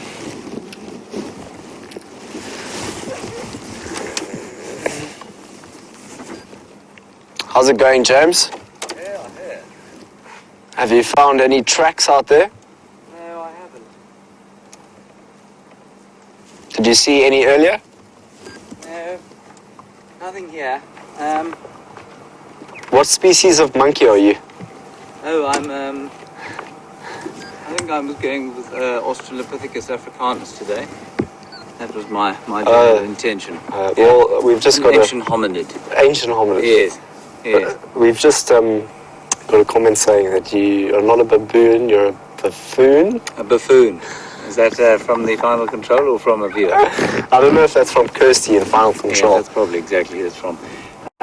We were looking for tracks. Obviously, the tracks went into that area this morning Okay. of Karula and her babies, but I have come up with nothing. So I think she doesn't want to be found. So we'll leave her for now and maybe come back in the morning. I hope to find her sort of lying on the sand here as we came through. That's what we were hoping. Yes. We're hoping maybe the monkeys would say, there's Karula. Yes, exactly. I was a bit disturbed when I saw the monkeys. I knew that the chances of seeing her were imminently reduced. All right, well, as you were, everybody. Good luck with Sam. Thank We'll you. see you a little bit later. Thanks, James. We'll see you a bit later. What routes are you looking to take? I thought I'd go back towards Treehouse. Treehouse. Where are you going to go? I'm going to continue past you, wherever the wind may take us. Right. Not the wind from Cape Town, the Savannah wind. So, there's Brian. If you've ever wondered what Brian looks like, there he is, sitting behind his camera, doing the job that he knows best. So we've seen all types of monkeys this afternoon. From vervet monkeys to buffoons. We'll see you lovely people later. Good luck out there. Bye-bye. Bebopsicle. Bye, Liam. Bye, Sam. It's just bebops.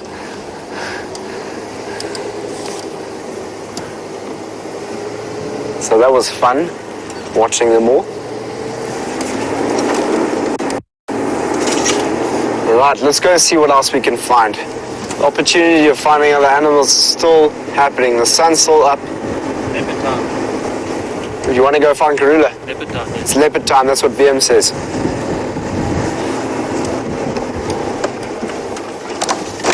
Ooh, there's water flying all over my car.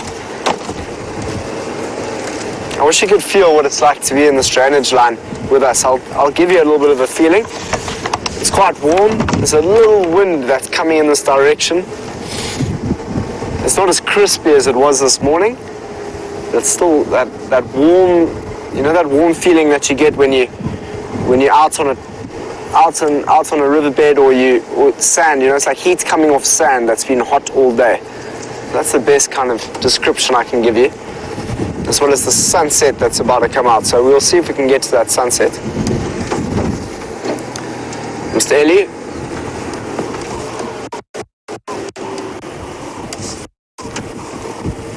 How cool was that sighting, the vivid monkeys? So let's go and see what the baboon James Henry is doing. I do apologize for sort of butting in on your sighting there. I was concentrating on watching the floor and didn't quite realize how far Sam had come up the drainage line, so I'm sorry for my buffoonerous behavior there. Anyway, once you're in it, you know, once you're in these sorts of things, you just got to go with it, go with your instincts. And that's what I did, scratching the underarms and my inner thigh. I found no tracks of Karula, like I said. So we'll go across just roundabout where Shadow was today. I don't know what, we may be lucky with her, but otherwise I'm sure we'll find something else that is interesting to look at. We're going up Twin Dams Road today. There was also tracks of Tingana going up here today. They disappeared off somewhere there. There's a duiker running across the road, not followed by a leopard. See if we can see him. We seldom get good duiker shots. That's because they're so good at diking, aren't they? They're very good at diking. Anyway, like I said to you this morning, I'm always a little nervous when there's so many tracks around because so often nothing turns up.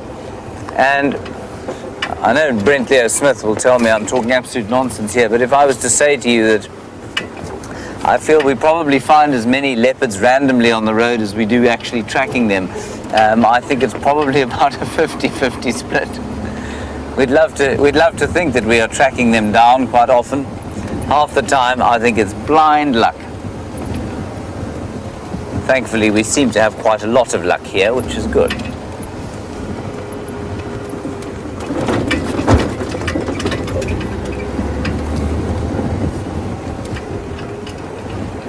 Thank you to all of you. Thank you to all of you for your very kind comments on my impression of the vervet monkey. You say it was even better than the dust bath I once did. Well, I think that's very kind of you. I'm glad to have topped my hitherto best performance. You know, you join the Royal Shakespeare Company and you have you're known by your performance of Hamlet or perhaps of Macbeth. Me, I'm known by my performance of the dust bath and the vervet monkey. It is marvelous, isn't it, Brian? It's very nice that each sort of performer has its own highlight.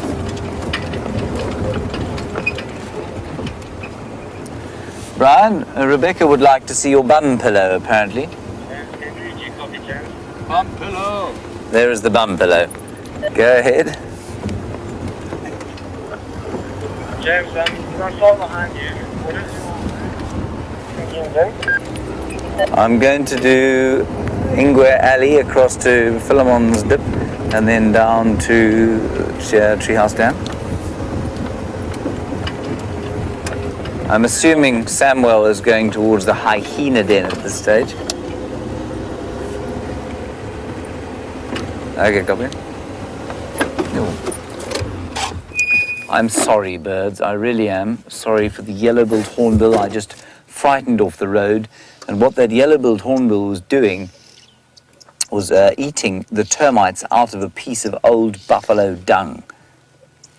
Now just listen carefully. You can hear the psh, psh, psh, psh of an oxpecker, and that tells me that there is some form of antelope around here. That was the buffalo dung. There was a buffalo around here earlier. It was the most terrified buffalo I've ever seen. Brian and I thought, oh, well, that's a good start for the school drive. We'll stop next to that buffalo. And he took one look at us and scarpered into the bush like a terrified scrub hare. Pathetic. Pathetic it was, wasn't it, Brian? Pathetic.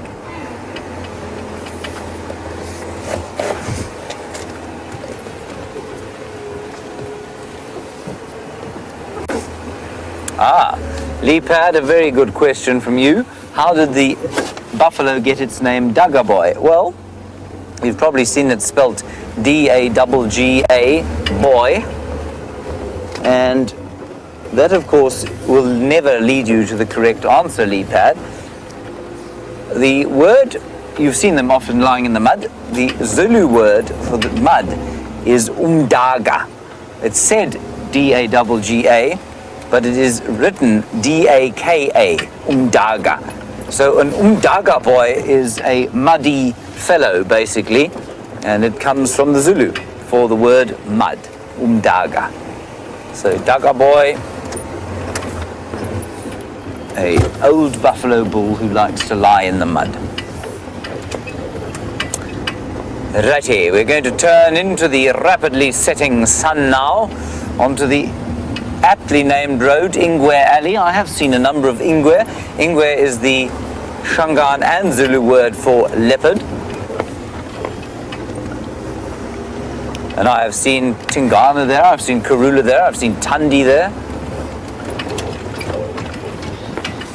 Paul, you want to know about Tingana? Any updates on him? Yes, we have tracks of him going up north, up this road from this morning. In fact, from early last night. Where they've gone, I'm afraid I cannot tell you at this stage. We have not managed to find him just yet. So that's where Tingana is. He's on the prowl again.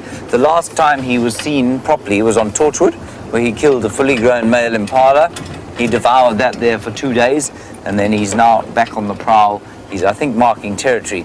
He had the kind of look about the tracks that he was marking territory, because they're on the hunt, they're not going to walk them down the road. This is the word, at least this is the road, Ingwe Alley. Alley full of ingwes would be marvellous at this stage. Not one elephant today out here, which is very odd. A couple on Biffle's Hook apparently. And I came up with my own explanation for why this is the case this morning. I thought I was very clever. And while I was waffling on about it, Shadow stepped into frame, and unfortunately, well, very fortunately for everybody, she upended my train of thought, and she was very entertaining for a little while. But I was just saying that I think the fact that the trees can communicate with each other, we know that many of the trees out here produce pheromones that will result in the other trees of the same species increasing their chemical defenses. The fact that that happens, I think, if there explains why, or perhaps explains why there are so many elephants in an area for a period and then they all disappear. Now, would it not be possible, don't you think, that because they eat so much, that many, many trees would start to produce the pheromones and the chemical defenses, and so an entire area would become inundated with unpalatable trees and grasses and other plants, and that would cause the elephants to move off for a little while, and they'll, once all that's died down, they'll come back into an area. So I think that's what happens to them, because I can't work out why their distribution is seemingly so inexplicable, why there are suddenly elephants here around every corner, and then poof, they're gone. It's very seldom that there are one or two and then nothing. It's almost all of them here and then all of them gone. You see the sun starting to set. I'm assuming, like I say, that Sam is going to the hyena den. He had a wonderful time with them this morning. And they do tend to disappear as soon as the sun goes down. They feed the kids, they put them to bed, and then they go foraging. And they seem to have stolen an impala yesterday evening from Salayeshe, not Salayeshe, talking rubbish, from Shiluva, the flower, up in north in Buffels Hook. Our little clan of hyenas, who provided us with so much joy. And if you do like the hyenas, I'm not sure if Sam told you, but there's a lovely Facebook page called the Hyenas of Djuma and Arathusa, and you can go and have a look at that. It'll tell you all about the individuals in the Djuma clan and the individuals in the Arathusa clan, which are many. No Ingwes on Ingwe Alley today, Brian? No, I saw. You saw 4? No, I saw none. Oh, you saw none? Oh, good. Well, no, not good, but, you know, I'm glad you didn't see any and didn't tell me, you know what I mean? No, I Yes. wouldn't keep them. No.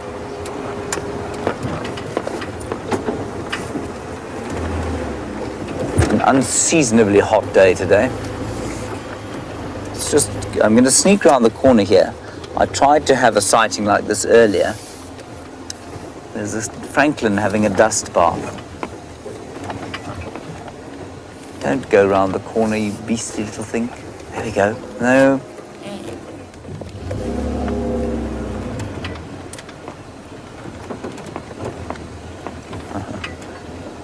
The crested Franklin, who's now very confused because we're not driving around at great speed. Now just look at the special colors on this bird. Yeah, he's relaxed. Looks like he's now eating some grass seeds. That's exactly what he's doing. Isn't that cool? Look at the detail on the feathers.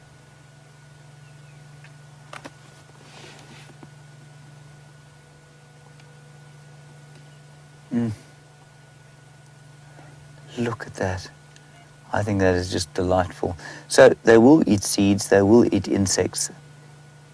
It'll be the largest things that they eat in this particular area. And of course, as the winter goes on, they too are going to struggle. And what we've seen twice now already, let's see if this one does it. They'll fossick around in the dung of the herbivores because there will be many different sort of termites and dung beetle grubs and that sort of thing in the dung. Just like a bush chicken, basically. Just to give you an idea of the size, they're eating buds as well, buds off that sort of herbaceous plant. Let's see what it is. This is a wonderful little sighting.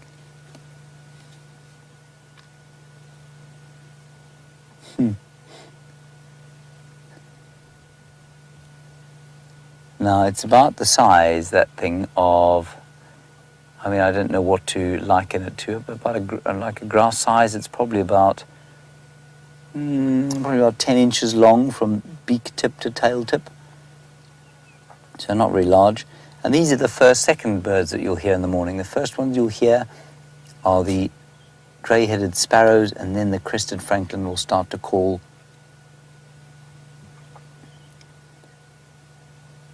And it'll be the last diurnal bird that you'll hear at the end of the night as well, other than the drongo, second last diurnal bird.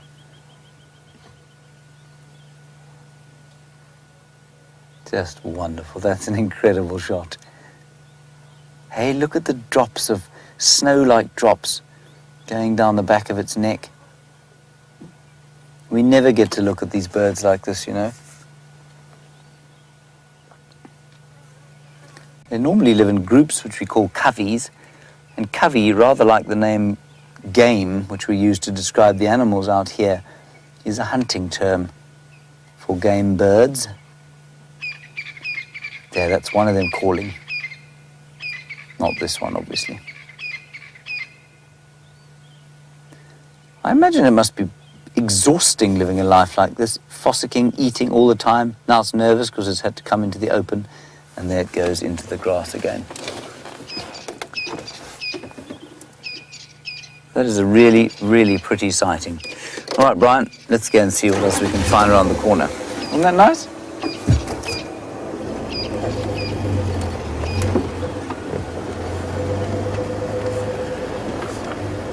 Book Diva, you want to know what sound an oxpecker makes? It goes like this. Psh, psh, psh, psh, psh, psh, psh, psh. Let me, I'll play it for you.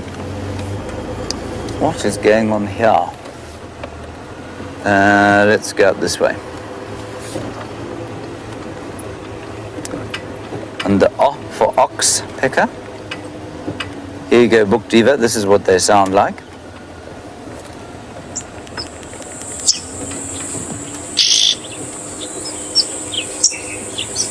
Can you hear that? That's a red-billed oxpecker. So that kind of alarm call, that psh, psh, psh, psh. You listen out for that if you're walking on foot as opposed to walking on wheels. That's what an oxpecker sounds like. All right, shut up now. Thank you. That's enough.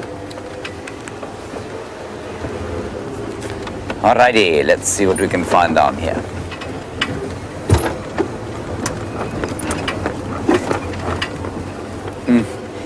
Dan, you say you've never been much of a birder. That's what most people say until they see their first bird and identify it.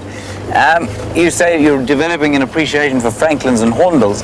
Dan, I wasn't much of a birder until I moved to the bush either, but what I have found is that a good pair of binoculars is the way to get hooked. Because once you start seeing the detail, like we were looking at the detail on that bird there, it becomes, it's a whole world of discovery. And so I would go out and get myself a pair of binoculars if I were you, Dan, and see if that doesn't inspire you to become a world twitching phenomenon. And I'm not sure if many of you have seen, but there's that film called what's it called? It's called The Big Year, where those birders run around the place trying to find the greatest number of species that they can in 1 year, and this is around the world. This really does happen. I'm not sure if the story is true or not, but you know, the tourism industry of birding itself takes in apparently more than $1 billion a year worldwide. So worldwide, people spend more than $1 billion flying around, staying in hotels and buying equipment to look at different bird species. I think that's phenomenal. $1 billion. That was, in fact, that was 10 years ago that they were spending that. So I've no doubt it's much more than that now.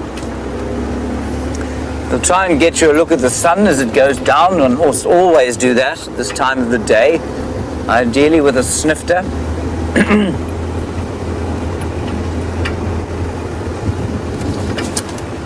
I don't see any sign of shadow. Do you see shadow anywhere, Brian? No, alas, alas. I suspect quite strongly she's headed back to Arathusa to be with her babies. We will start viewing her babies now, everyone, so if we do find them, we will happily view them. They are, well, they're a day off being 2 months old. So they, much like Karula's cubs, are now in a viewable state because we know that they can climb trees at 2 months old.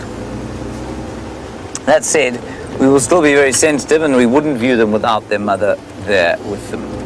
That will only happen when they're about 5 months old or so.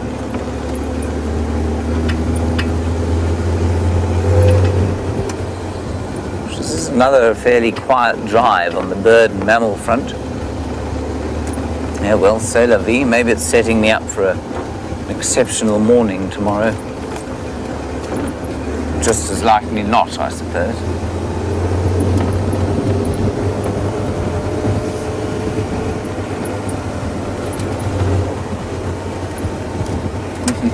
Thank you, X-Ranger, for your encouragement. You say it's been a fantastic drive so far with the Franklin and the monkeys. Thank you very much. I'd like to know if anybody out there has a particular enthusiasm for buffalo. You know, we see buffalo all the time, and they are, well, I mean, they're known as part of the horrendously named Big Five. And when people come to Africa, they so often say, well, we want to see the Big Five, until they discover that cheetah and wild dog and giraffe are not part of the Big Five. Does anybody out there have a particular fondness for buffaloes? I quite like them, but I get the impression that they're not that popular on the game menu. You like buffalo, Brian? Oh, I thoroughly enjoy it. You thoroughly enjoy them. Good for you. Yes.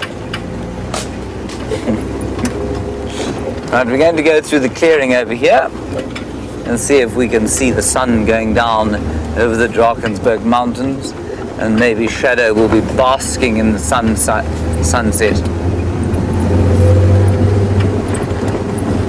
A little bit faster. Keep the flies at bay. And the wires are left and right. Not much going on.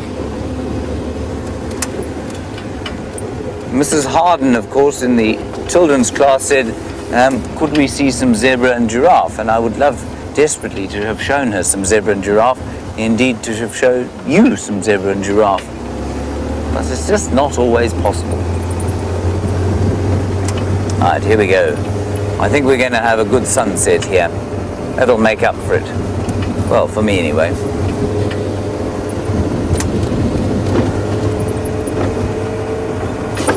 Around the corner we go.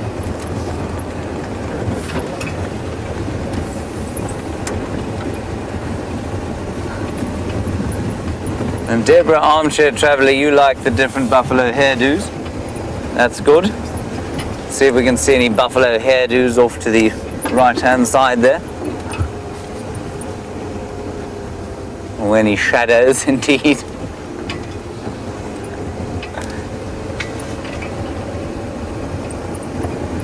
There we go. We're coming out into the clearing now, everyone. You'll see the bush disappear. Deborah, I enjoy the different hairdos very much, especially Taylor's. Taylor's hairdo is spectacular. Oh, Brian, look at that. Just marvelous.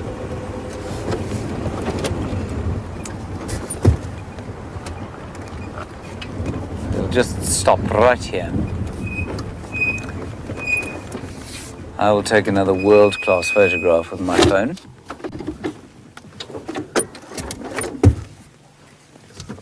Everyone will be so amazed at my skills.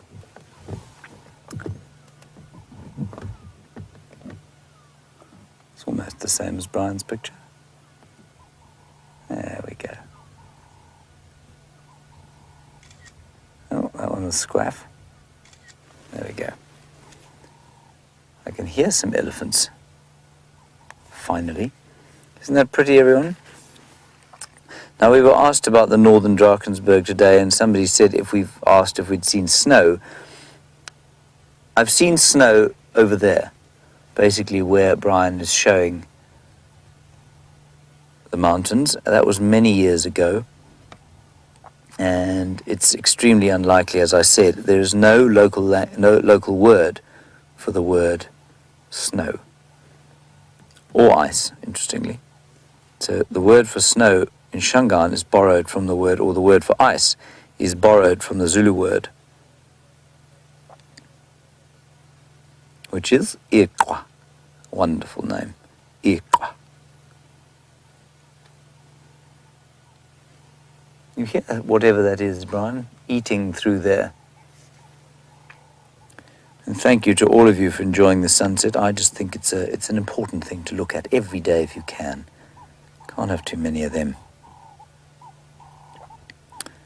I shall show you my remarkable photograph.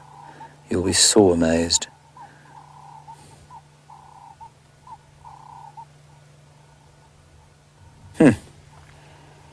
Not quite as good as the one Brian's getting you. Sorry,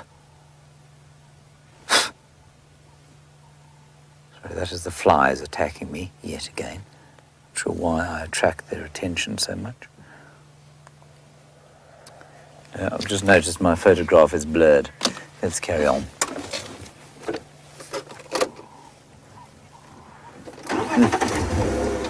And Sharon, do you say my next book should be called Bored of the Flies? Yes, I think that's a very good play on words. Very good, thank you, Gerard. Maybe. I've just heard something rustling in the bushes up here. I thought it might be an effluent. What do you think, Brian? Think it might be an effluent? Probably, maybe. Potentially, maybe. Let's have a look-see.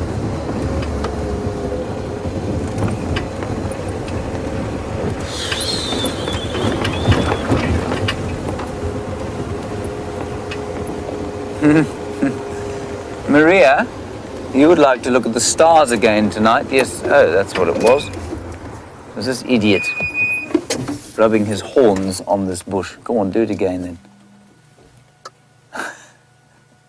And I say idiot because so many of them are being eaten right now.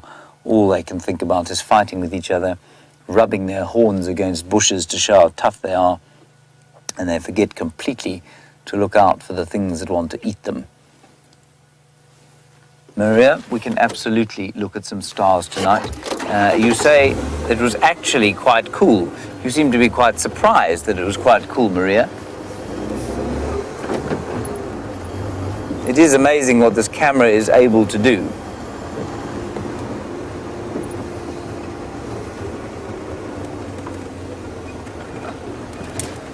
Book Diva, a nice one from you to which I'm not sure I know the answer. You want to know if all the antelope have got glands on their feet. Now, some of them have got glands in between their hooves. Some of them, like those impala, have got glands on the fetlock joint, which is the kind of ankle joint at the back.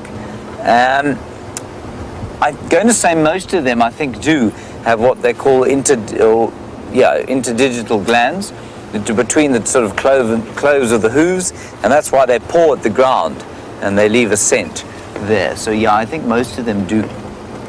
Not all though, but many. I'm just not sure exactly which ones do and which ones don't.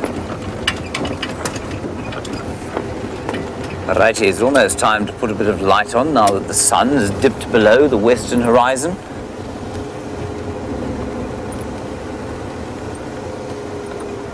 Right, Sam has just arrived at the den of scavenging hyenas. Let's head across there.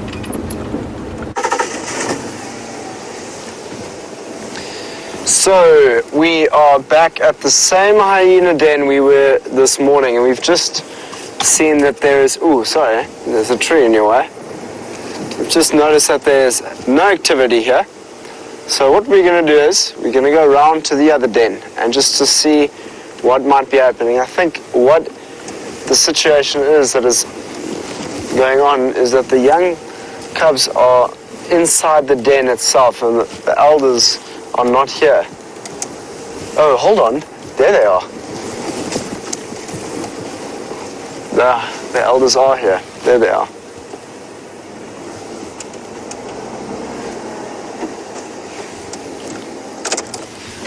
Cool, just spotted that on the corner of my eye.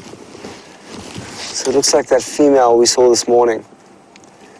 Belly's still full. Looks like she's still eating. Jeepers, she's been eating the whole day. You can see how full that belly is. I don't think I've ever seen a belly that full. She didn't share any of her kill with the youngsters today. And I had a chat with James about it earlier.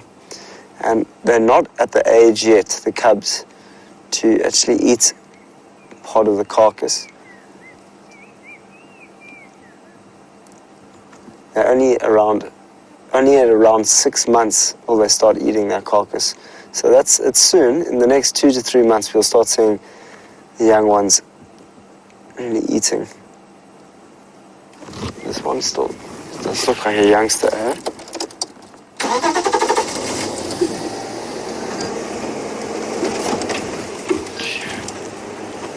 We're going to see if we can get a little bit closer because they definitely are eating something there.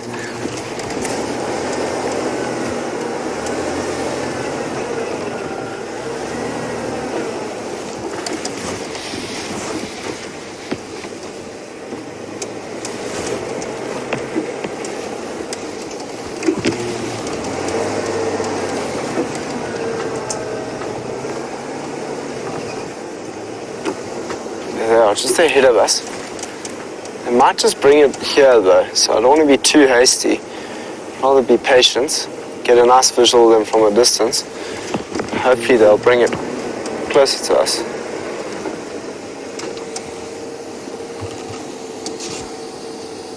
They're definitely feeding on something.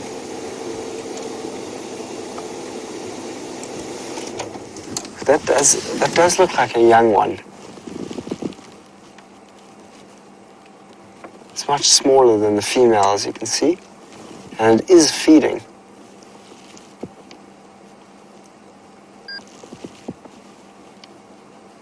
So there was one that was born in November, 2 in December, 2 in January. So the one born in November, so it's November, December, January, February, March, April, May. So that's just over 6 months. So the one born in November will start to feed soon. And I'm just curious to know, is this one potentially the older cub? I mean, it is quite big. What do you think, Fiam? It's the previous litter. So Fiam thinks it's the previous litter because I don't. It's quite a large. So this is from the previous litter. But you could see that this one here is quite a one behind this one at least. That's the huge female. It's quite a lot smaller than the other one. I'd love to know what they've... So possibly that hyena's name is Madam. So I don't think I've met Madam. Good afternoon, Madam. Nice to meet your acquaintance. What are you eating over there? Because quite clearly being able to eat with a big female.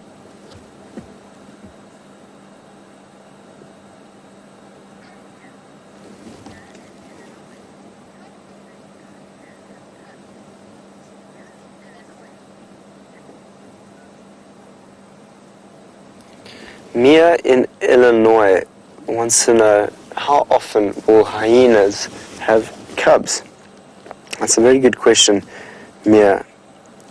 So, with hyenas and monkeys, they will look after and rear their cubs past their weaning period, which can be over a year. So sometimes they can spend over a year with the female.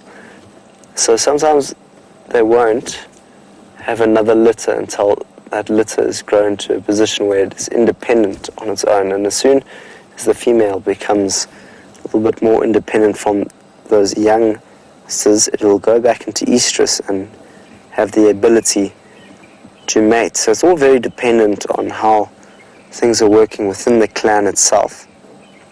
But it's a good question, Mia. I'm definitely not positive on what the exact dates are of when it can actually do that. So, but now we can really see what is in the mouth there. What do you think that is? I can just see it from here. It looks like... What is that? So it could be walking around. It's now behind the thicket here. What do you think that was, Vin?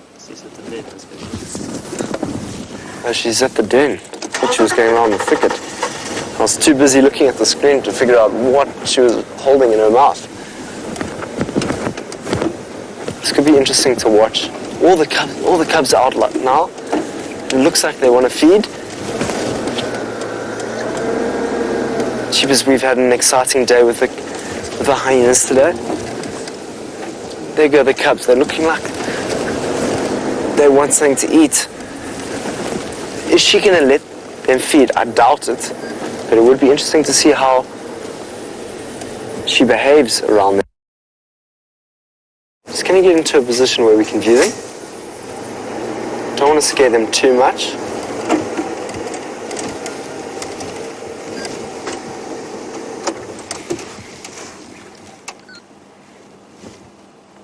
So we're just behind that tree. You can see the youngsters are looking like they're feeding. Yes, they are. All of them are going towards her now. This is cool to see because I was worried this morning. Not worried, I just was interested to see if she would let them feed. Ooh, she's not letting that one feed. Fascinating behavior. I'm going to move it a little closer to this tree so that we can get a good visual of them eating in the distance there. There we go, the youngster's holding it in its mouth. Coming right towards the den. Going down into the den, looks like they're feeding right there.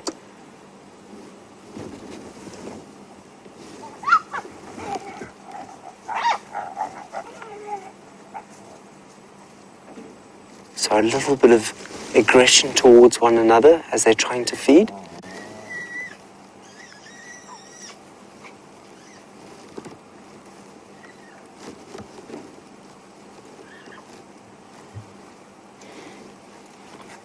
Very, very strong smell that we are smelling here. It's fascinating to see how these... Ooh.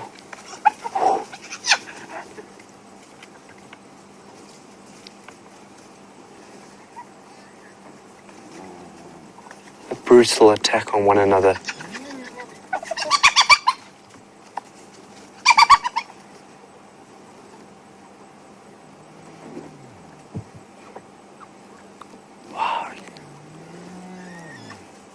So one of them has got the kill now. It's got the carcass. Have you seen how they're behaving? It's unreal, this experience that we're having with these hyenas. The youngsters are fighting with each other. What are these two looking at? What are you looking at?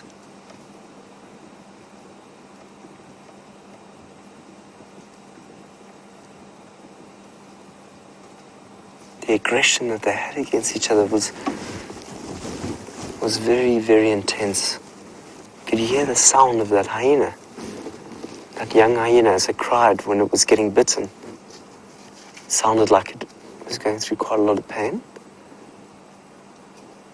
There you could quite clearly see again that belly on the female. But look, the mother's now going in the direction where these cubs were looking. I wonder where they're going. Potentially the rest of the kills there that they've brought back. Now the one's going off to go follow mom. Or the two here that are eating. Let's go and see if we can see where that one's going. There's a lot going on here. Maybe it's building the courage to follow mom.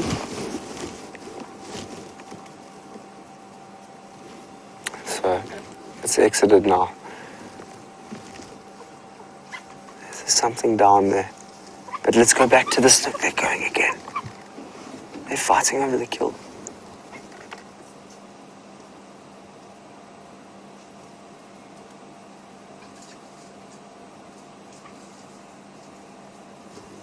I'm going to keep as quiet as possible because the sounds that we're hearing are quite loud, like a really interesting squeal.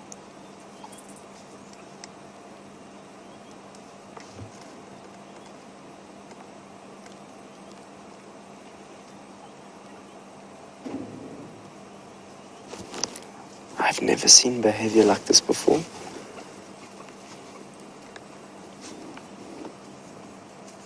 There we go. We can now see two of them feeding on whatever that is. Let's try and work out what that is.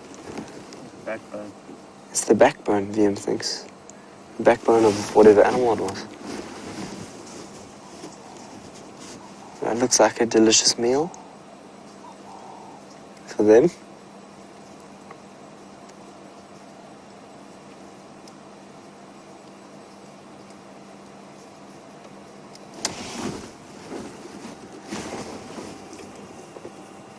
Here comes that big female again. Has she got anything in her mouth? No, she doesn't have anything in her mouth.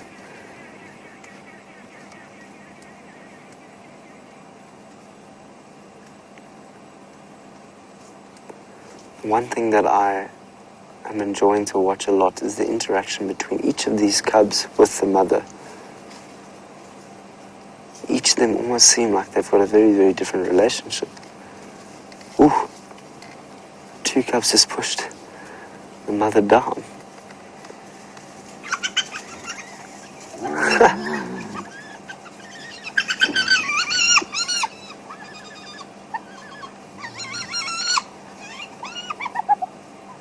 Listen to that sound, the iconic sound of the hyena. How funny was it watching that mom being pushed down there? She's so heavy, I reckon that's why.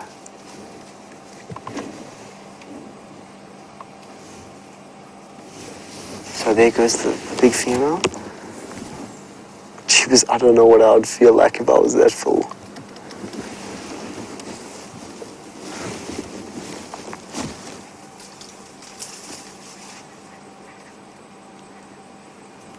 This den is very active this evening.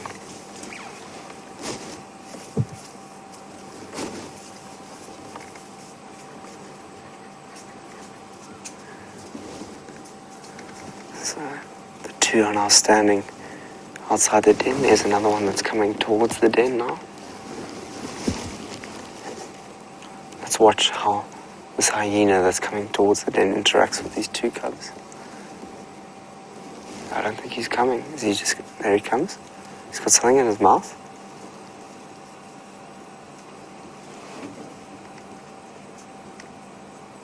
Just walks past the other cub. Starts feeding. The other one wants something.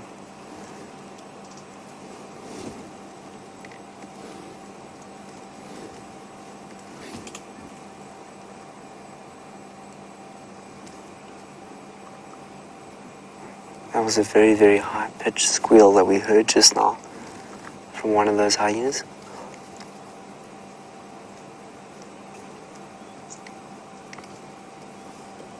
So that one to the right looks like one of the December cubs, the smallest looking of them.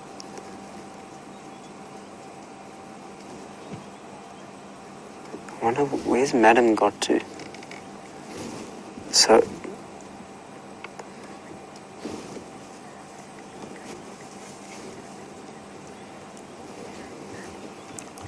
Teresa just made a very good comment that nothing goes to waste out here in the bush.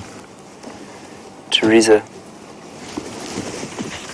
we were chatting about the way in which hyenas were a bit earlier, and they are opportunistic hunters as well as scavengers. So any opportunity they have to hunt an animal, they will. But when they find like an old carcass that a hyena, that a leopard or a lion has left or dropped or they've been chased off, they'll eat them. Here comes one that's running in. This could be Madam. Madam also looks quite full.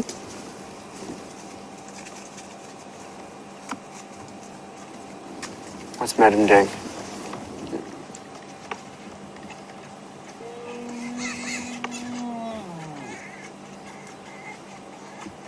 Straight into a greeting. What on earth is that sound? So Madam is the matriarch. What?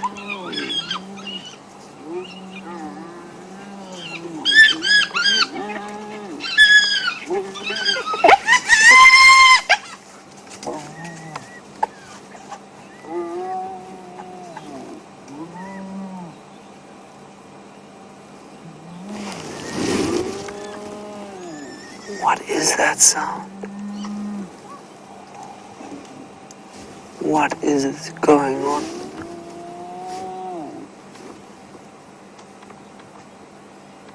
So one of the cubs was squealing frantically now. So I'll say it again, Madam is the matriarch of this clan.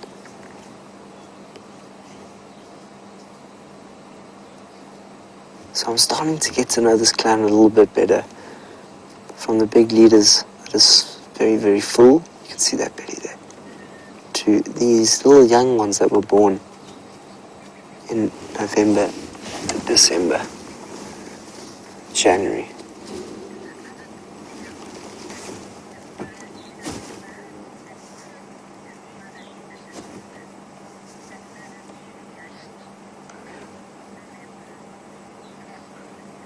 Pretty, November, Corky, December, and Madam. Pretty, so it's Pretty, Corky, and Madam. Pretty was the mother of the November. Corky was the mother of the December. And Madam was the mother of the January cubs. This is the second time we've been at the den today, and it's been highly active.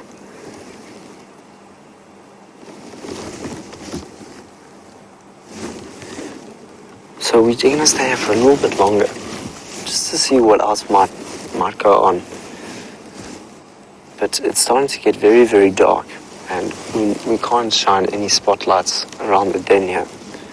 So as soon as it gets dark, we'll leave here. But we've had some of the most interesting behavior I've ever seen with hyenas in my life.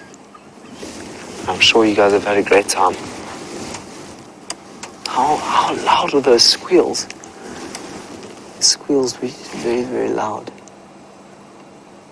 I think that's Madam lying down, very full, with the youngster next to it. Could be feeding.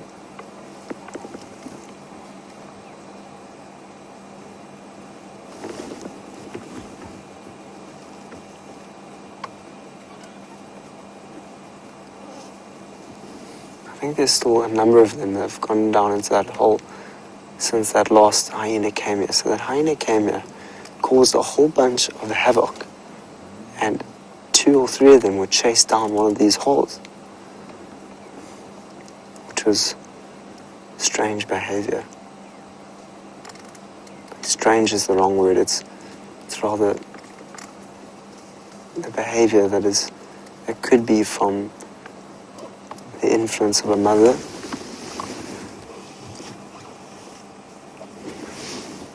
Alright, so we're gonna leave the hyenas here. The dark is getting the light is getting very dark, and we're gonna head off and see what other night critters we might be able to find. So from monkeys to hyenas, we'll see you a bit later.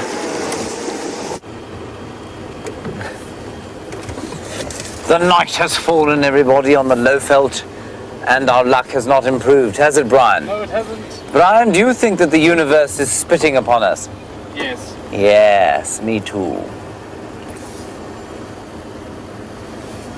We're driving up Twin Dams Road, and we're going to see if we can't find Tingana, whose tracks were seen heading this way today. Keep your eyes on the Djuma Dam cam. You might be lucky with him there. Otherwise, we'll try and find something else. We're definitely going to stop and look at the stars. We're also definitely going to have to stop and have a listen at something, because to see something today is apparently extremely difficult. 3 drives I've had now where this has been the case, other than the wonderful leopard we had this morning, of course, and yesterday afternoon. And I suppose when the universe doth smile upon one a little bit, well, that's probably all it's going to give you, really. Okay, let's do a little experiment.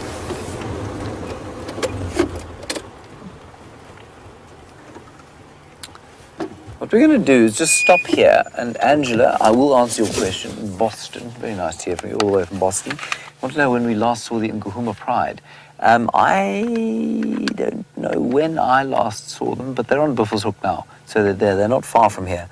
And given the activities of the Salati Coalition and the Talamati Pride from up there, it wouldn't surprise me to find the Birminghams and the Nguhumas coming south sometime during the night.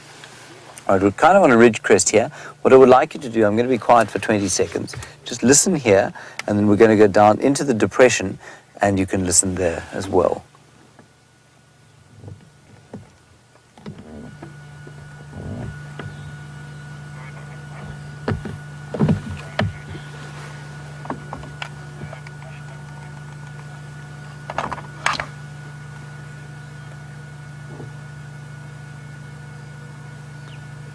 So almost completely silent. You can hear a lot further, so you might be able to hear the odd tweeting bird, the odd drongo, maybe a francolin or two. We're a long way from where we are now. Now let's go down the hill, into the depression, into the drainage line, and see how much closer the atmosphere is there, and how much more you can hear, I hope. The drainage line just up ahead. We'll stop in there.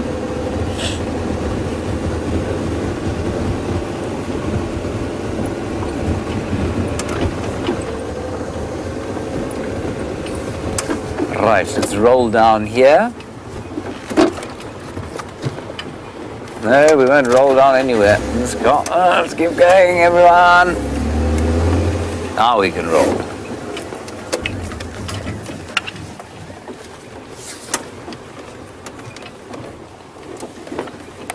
Right, we're going to stop down here now, and then I'm going to be quiet for another 20 seconds. Turn the lights off.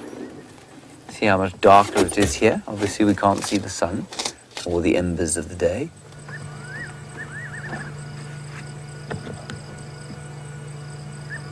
There you can hear the nightjars much closer. You can hear more crickets.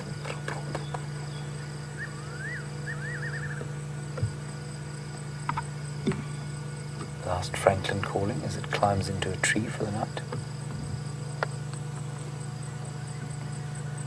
And the air, which you can't feel, but I'm just going to give you an impression, is cooler.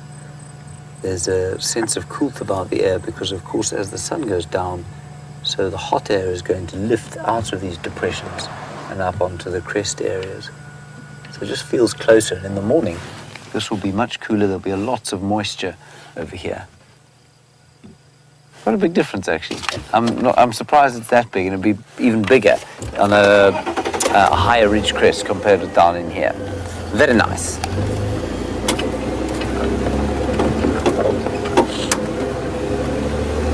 Let's go up towards quarantine now.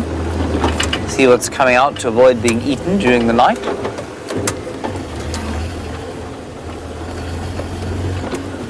I do hope that those Inkahumas do come down here at some stage. We've been hearing them calling at night, and the Birminghams also, but always at such a distance.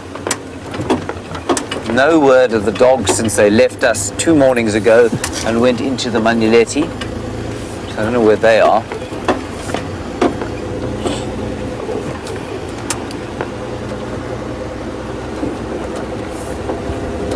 But such a wonderful sighting you had with the hyenas today. I was waiting for this to be suggested.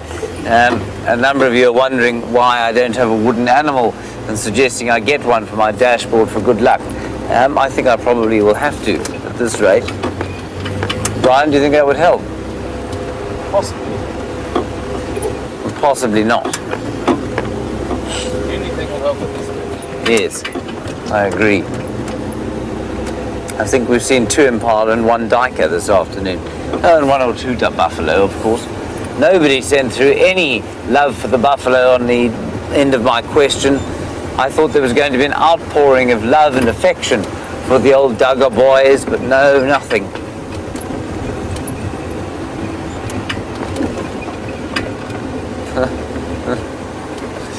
A few shout-outs about the buffalo hairdo, says Kirsten, but that's it. Poor old beefies.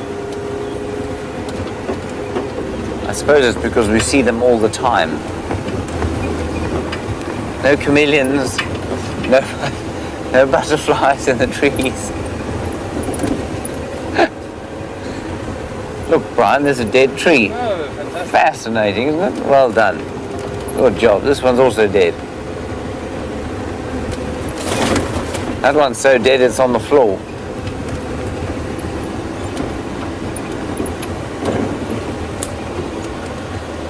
Oh, listen, Brian. Good grief. Stop press, everyone.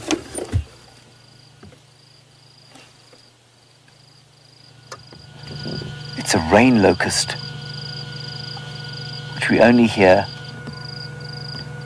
every night.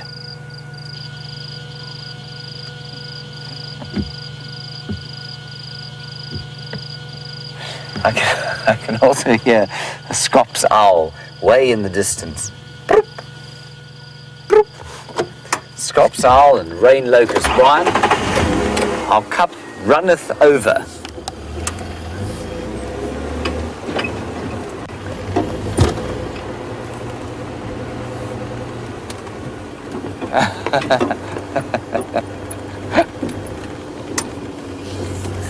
We have a comment from Pinchy Weiner here, who says that he doesn't like the Duggar boys because they destroyed his home. Pinchy, I don't think it was a Duggar boy, I think it was an elephant that destroyed your home. But I take your point. I take your point, Pinchy. Very nice to hear from you from the ether. Tell us what it's like on the other side. Maybe you can be our connection to the other side.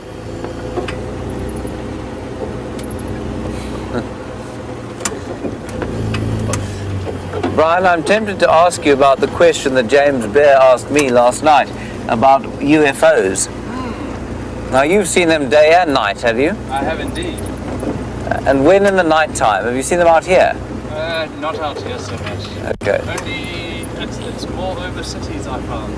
Right. To see them. Now, I must just reiterate at this point that Brian is not talking about aliens, are you, Brian? No, in the literal sense, I've seen things flying around up there that I don't know what they are. So an unidentified flying object. Told you, James. I knew that Brian wouldn't let us down. I got footage of it, haven't I? Yes, you did. Amazing. Right, and now it's getting stuffy and hot again as we go up towards the top of the crest. There's all that hot air from this very dry, dusty day is now starting to come up onto quarantine clearings. where we will have a look at the stars.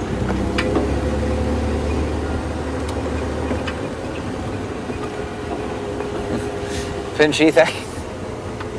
Everybody, Pinchy Wine is sending tweets from the other side, and he says that it is wonderful on the other side. Thank you, Pinchy, for letting us know about that. So fear not, everyone. And Pinchy, does it matter how good we are? Will we all go there, or do you have to be particularly good to go where you are? I'd like to meet you one day. We're going to do a little experiment now. We're going to look at this Jupiter just before it gets completely dark, and I wonder if we won't get a slightly better view. There it is, Brian, up there. Now I'm going to get out of the car so that Brian can super zoom into it, because every time I breathe, it makes the car move. So I'll just look at the... That's it there. Yeah, you got it.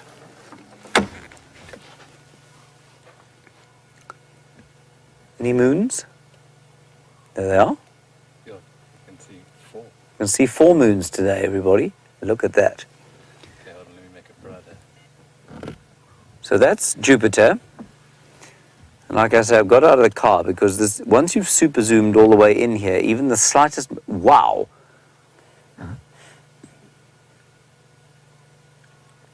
That is fantastic. How many moons can you see there, Brian? 4. It is 4, hey? 3 on the right and 1 on the left. Yeah. That's incredible. Is that full? Is it optical and No, digital? just the punch-in. So that's just optical zoom. Now, yesterday, what Dave tried, which was to use a digital zoom, which would take us in further than that, but you did notice how the picture kind of broke up a bit. That is unbelievable. That is the largest planet, of course, in our solar system. And I don't know if any of you have seen pictures of Jupiter. I suspect many of you have. There's a big red spot on it, and I remember this fact from my primary school days. The Earth would fit into that little red spot on Jupiter 4 times. So it is immensely, immensely bigger than the Earth. That is so awesome. I think, Brian, that's probably all there is out here at the moment, except I wonder what this would look like. Can you see if you, is that bright star above us possible to do? Or shall I move the car? We're going to have a look at Sirius, everyone. Sirius, of course, is the dog star, the brightest star in the night sky.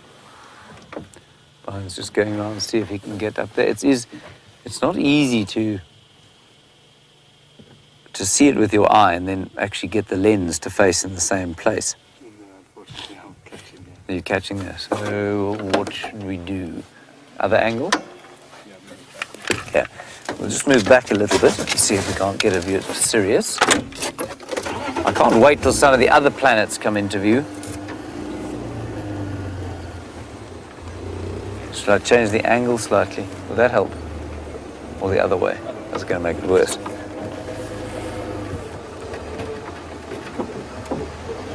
How's that? Good? Let me get out the car again.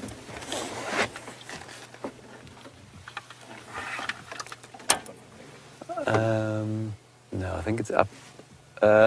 Yeah, it looks like you've aimed at the right thing. Let's bang in on there.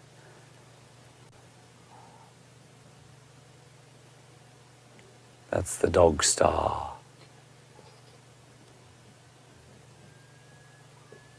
And there, a pearl-spotted owl calling.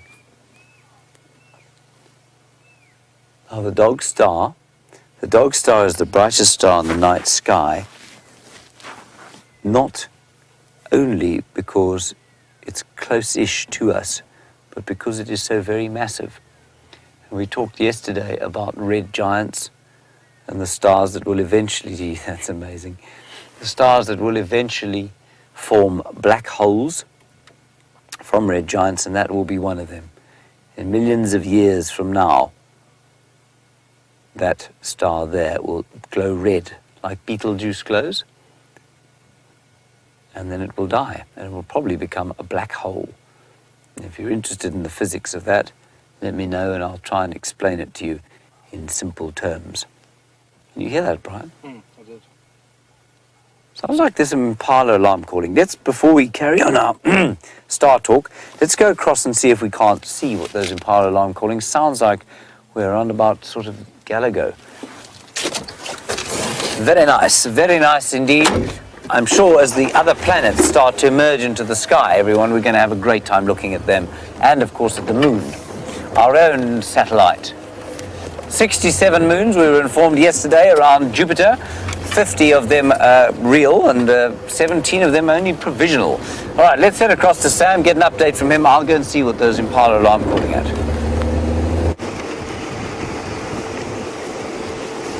So I'm told that you've just spent some time with Jupiter and the many planets or stars that are around it. That's very, very cool.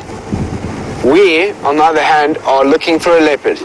We've got 30 minutes to find you a leopard. Me and Viam.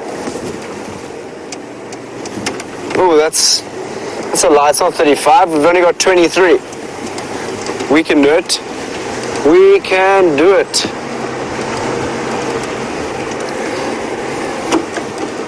We know that shadow was here earlier.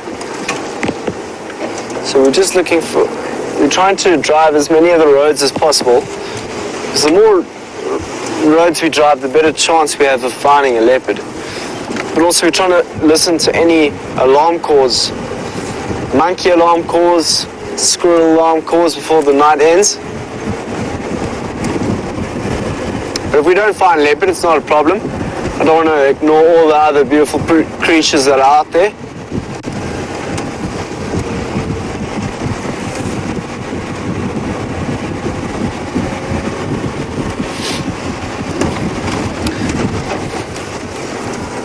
Darlene, I also hope we see Shadow. Not only because I heard that she is a beautiful leopard with, as you say, a really nice face, but I've never seen her before. The two female leopards I've seen, Karuna and Inkanyeni. And Inkanyeni is by far my favorite leopard I've seen so far, just because of she was so beautiful. So utterly beautiful.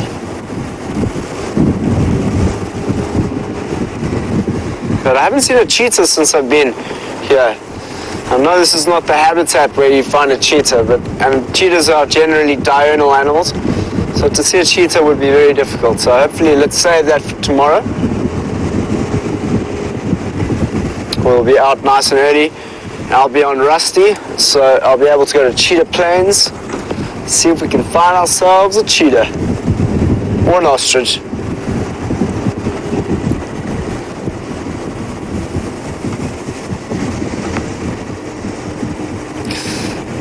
Barbara's asking, are there any fireflies here? I haven't seen any fireflies. I know that we do get sometimes. Do you know what time of year that is, Liam? Yeah. I know that we sometimes get fireflies. Or am I thinking of, sorry, I might be thinking of my time in the Amazon. I was on the Amazon last year and there were fireflies everywhere. A firefly in Brazil is called a vagalume. And I traveled with a group called the Vagalumes down the Amazon River, doing storytelling with children along the banks. So that was the last time I spent with a firefly. There were so many, it was incredible. I'm actually not sure if there are fireflies here.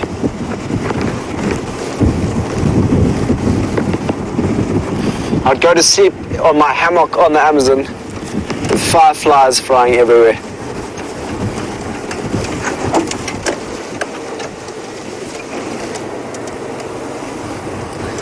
If I got that name correct, I think it was Fiveman. Fiveman is asking, what is my favorite? Fiveman, all right.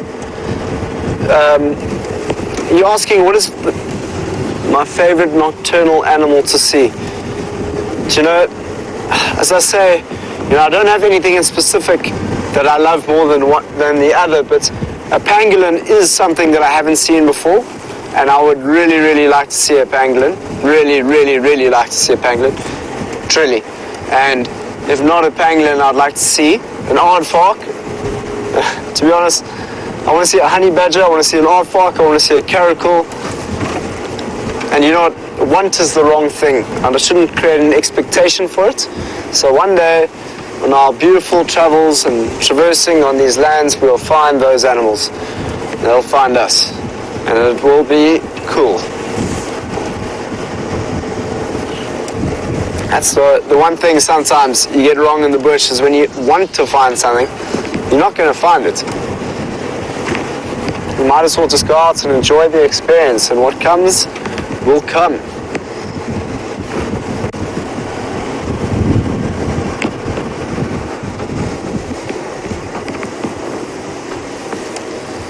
I wouldn't mind finding another flap-neck chameleon.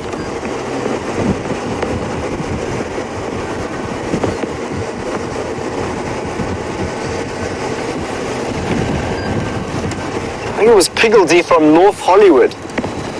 Piggledy from North Hollywood is asking, do you get any meerkats where you are? You know, no, we don't get meerkats on our traverse. You mainly get meerkats up towards the Karoo, or the northern parts of South Africa, not the northeastern. Ooh, we've got a leopard. There's a bush, everybody. Isn't that exciting? Fantastic, fantastic look at a gorgeous, gorgeous bush. Ah, that's so special. Well done, Brian. Oh, what's that? Oh. Look, everybody. It's Tingana, I think. Yeah. Oh, wow. Isn't that fantastic? Brian, the universe has heard our call and has brought upon us great and abundant blessings.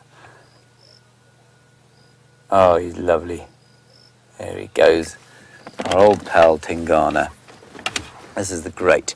Okay, I'm going to be quite careful about how much light we put on him. Whoops, we'll put on that much light. But if we do suddenly turn the lights off, that'll be why. We're just going to keep our distance. Oh, wonderful this is. I'm just going to call it in on the radio, everyone.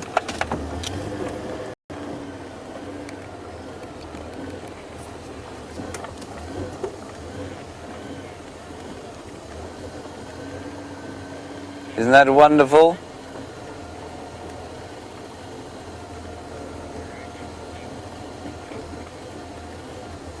Now he's definitely using that. He's using that bush as cover. I don't feel like we're affecting his hunt at all because we are backlighting him, which won't make any difference. No one will see him. Stations located, male leopard mobile in a easterly direction across quarantine clearings. Animal is on the hunt.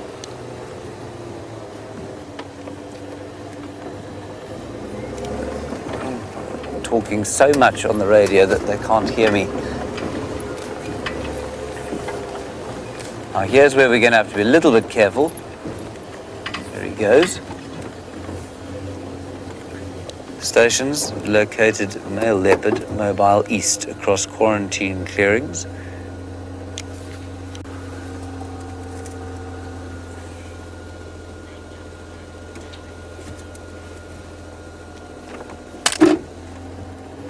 Now what I want to do, everybody, I just want to go this side of him because I don't want to light him up for the impala. If we go this side of him, we will backlight him and they won't be able to tell the difference. They'll just see the car.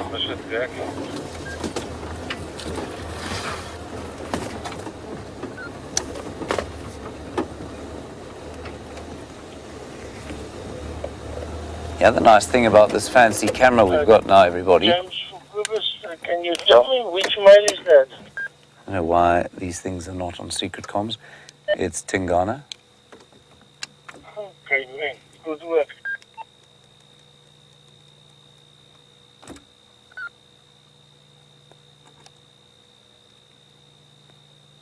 What a stroke of luck. You know, I saw the light from an eye shining across the way, and we were driving along. I said, Brian, what do you think it is? He said he thought it was a leopard. I said I thought it was a diker. Well, Brian, well done. Thank you. So what I was saying about this camera is that on the others, it's very difficult for us to drive along with sort of zoomed in at all. On this one, though, it's kind of got a fancy stabilizer, so we can drive and watch him at the same time, sort of, without you getting too seasick. Just a mild nausea, perhaps.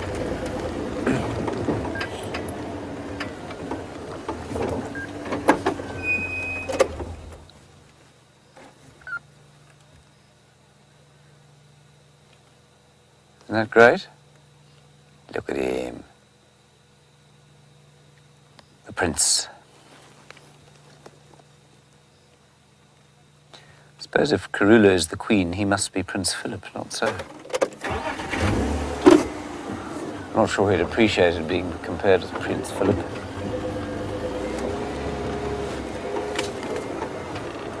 So he's gone to ground now, having a little bit of a groom. I'm going to put the slightly softer light on him, everyone. Oh, there we go.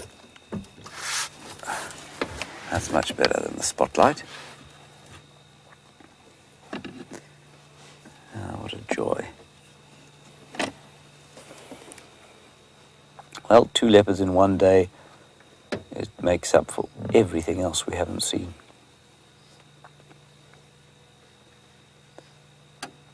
One, two, three, 4. And Pamela, you say this is why you are late to work every day. Pamela, I'm sorry about that. I really am. I'm sorry you're late to work. But what can we do? Here's Tingana. Look how perfectly hidden he is there in amongst the silver cluster leaf. Those saplings are hiding him. Now, his view, of course, of the clearings in front of us will be profoundly better than ours.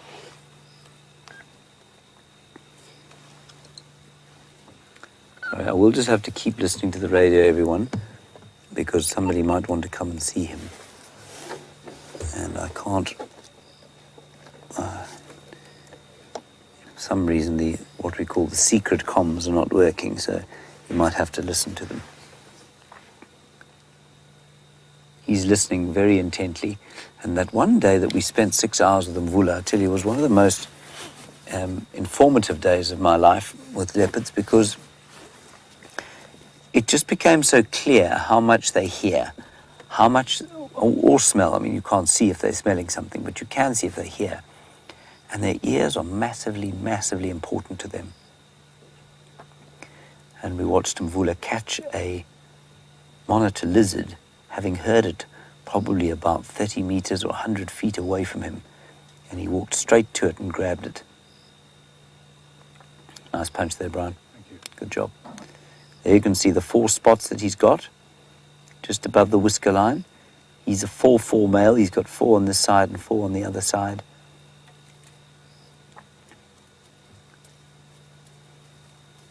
And you might be interested, but that silvery grass in front of him is called the saw-toothed lovegrass, which bears no relevance to the sighting whatsoever. I just saw it there, so I thought I'd better tell you. I'm going to sneak a little bit forward so we can get a better look at the front of his schnoz. I will change the light once we've stopped.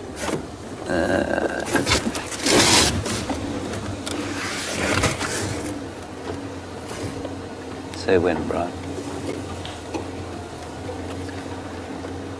I'm going to stop here because I can see some wildebeest in front of us. He can also see them. He might think about one of the little ones, but I don't think so.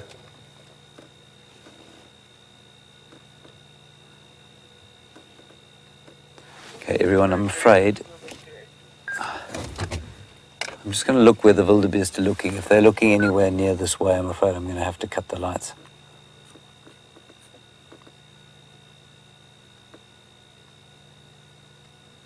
Yeah, there's so much looking there. I'm going to have to pull the light off him slightly. What we'll do is I'll move the light like that. Can you still see him, Brian? I know that's not a great picture, everyone, but what it has done is move the light off him slightly, which means that those wily impala and wildebeest will really struggle to see him, even if they look directly this way. And that's really important.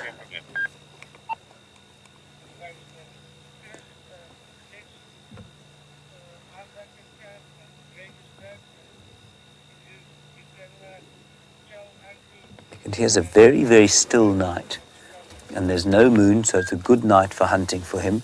And we saw those males impala. We saw those male impala fighting a little bit earlier around here. That's what we thought the initial alarm calling was. And so he'll have a good chance of killing something here. Sandy, you wondering if he's a normal-sized male lion? Yeah, he is. Not male lion, male leopard. He looks quite big. He's a big-ish male. He's pretty much average size for this area, though. He's probably 75 to 80 kilograms, which is about 180 pounds.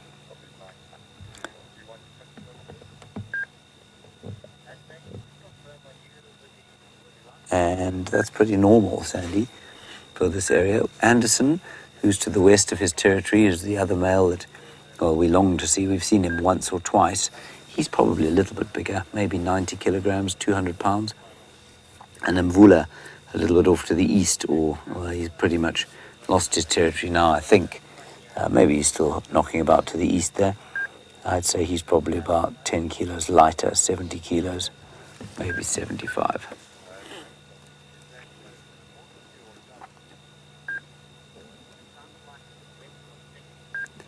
And he's just lying here surveying his domain. So I was saying, there's no wind at all, so that's not ideal for hunting, but there is no moon. And when these lights go down, it will be perfect hunting conditions for him.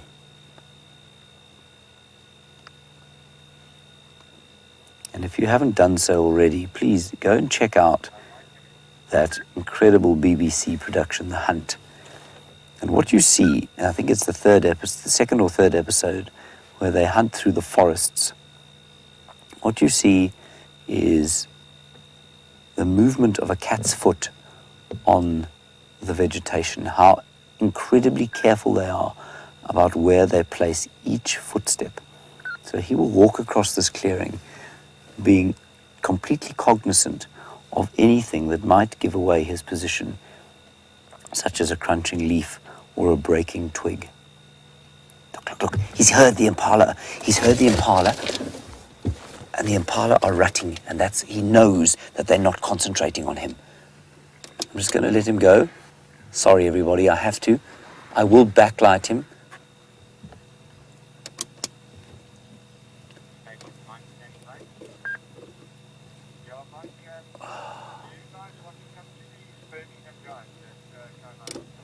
Sorry, everybody. That's just the way it goes, I'm afraid. We're just there. You can just maybe make out his shape. There we go.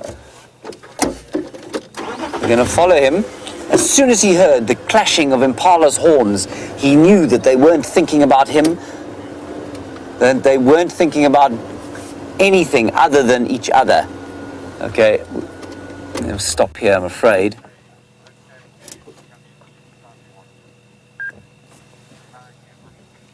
Sorry, Brian. That's about all we can do, hey? Is that okay? I know that's not the best picture, everyone, but I just don't want to affect his hunt. If he moves now, it will be very blurry, right, Brian? Yeah. So we've got basically the same camera settings as we have for the stars. So if he does move now, it will be blurry, but that's okay. It does mean that there's almost no light on him whatsoever.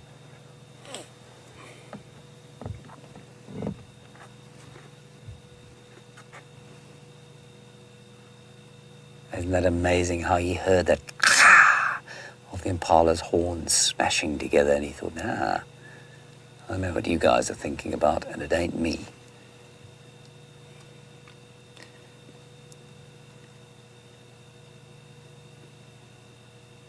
Now he will wait. Did you see how he looked a little bit blurry as he lay down there? This is what a leopard does best, a waiting game. I can just see him with my bare eyes, but hardly.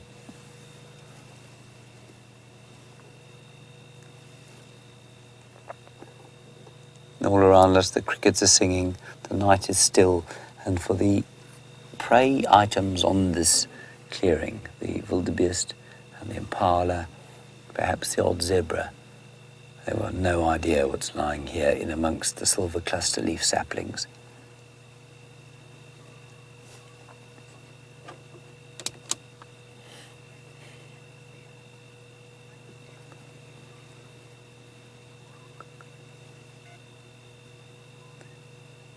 It's actually quite a nice picture.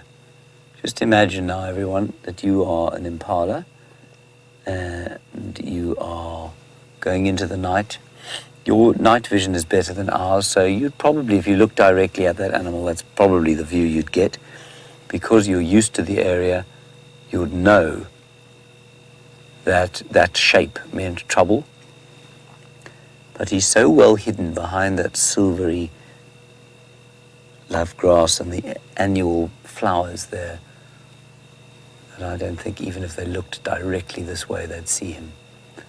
I can see a few off to the right-hand side, just moving off towards the south, not running, just moving to where it's clear.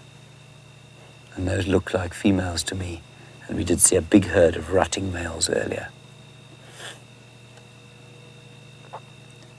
I just think it's fascinating. You know, you read in the books that a leopard and a lion and all of the other predators will go for rutting males. And we've seen it. We know that Shadow and Karula have killed rutting males before. And he reacted immediately. Cat in Tampa, you say, stars and spots forever. Indeed, stars and spots forever. With this new camera, we wouldn't be looking at this leopard like this with the old one.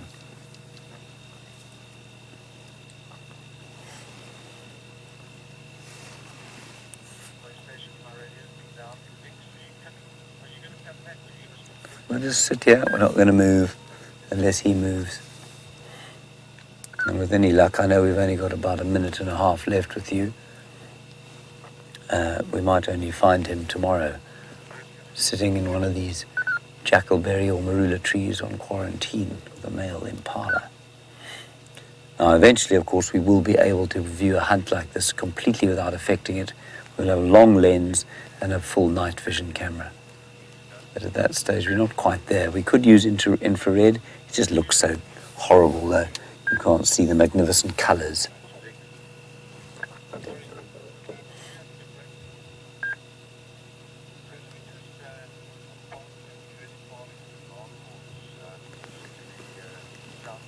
We'll just sit here. We've only got a minute left or so.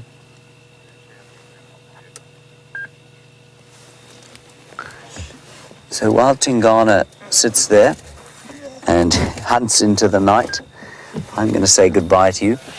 Big thank you to all of you for joining us on what was quite another quiet drive. Thank you for talking to us.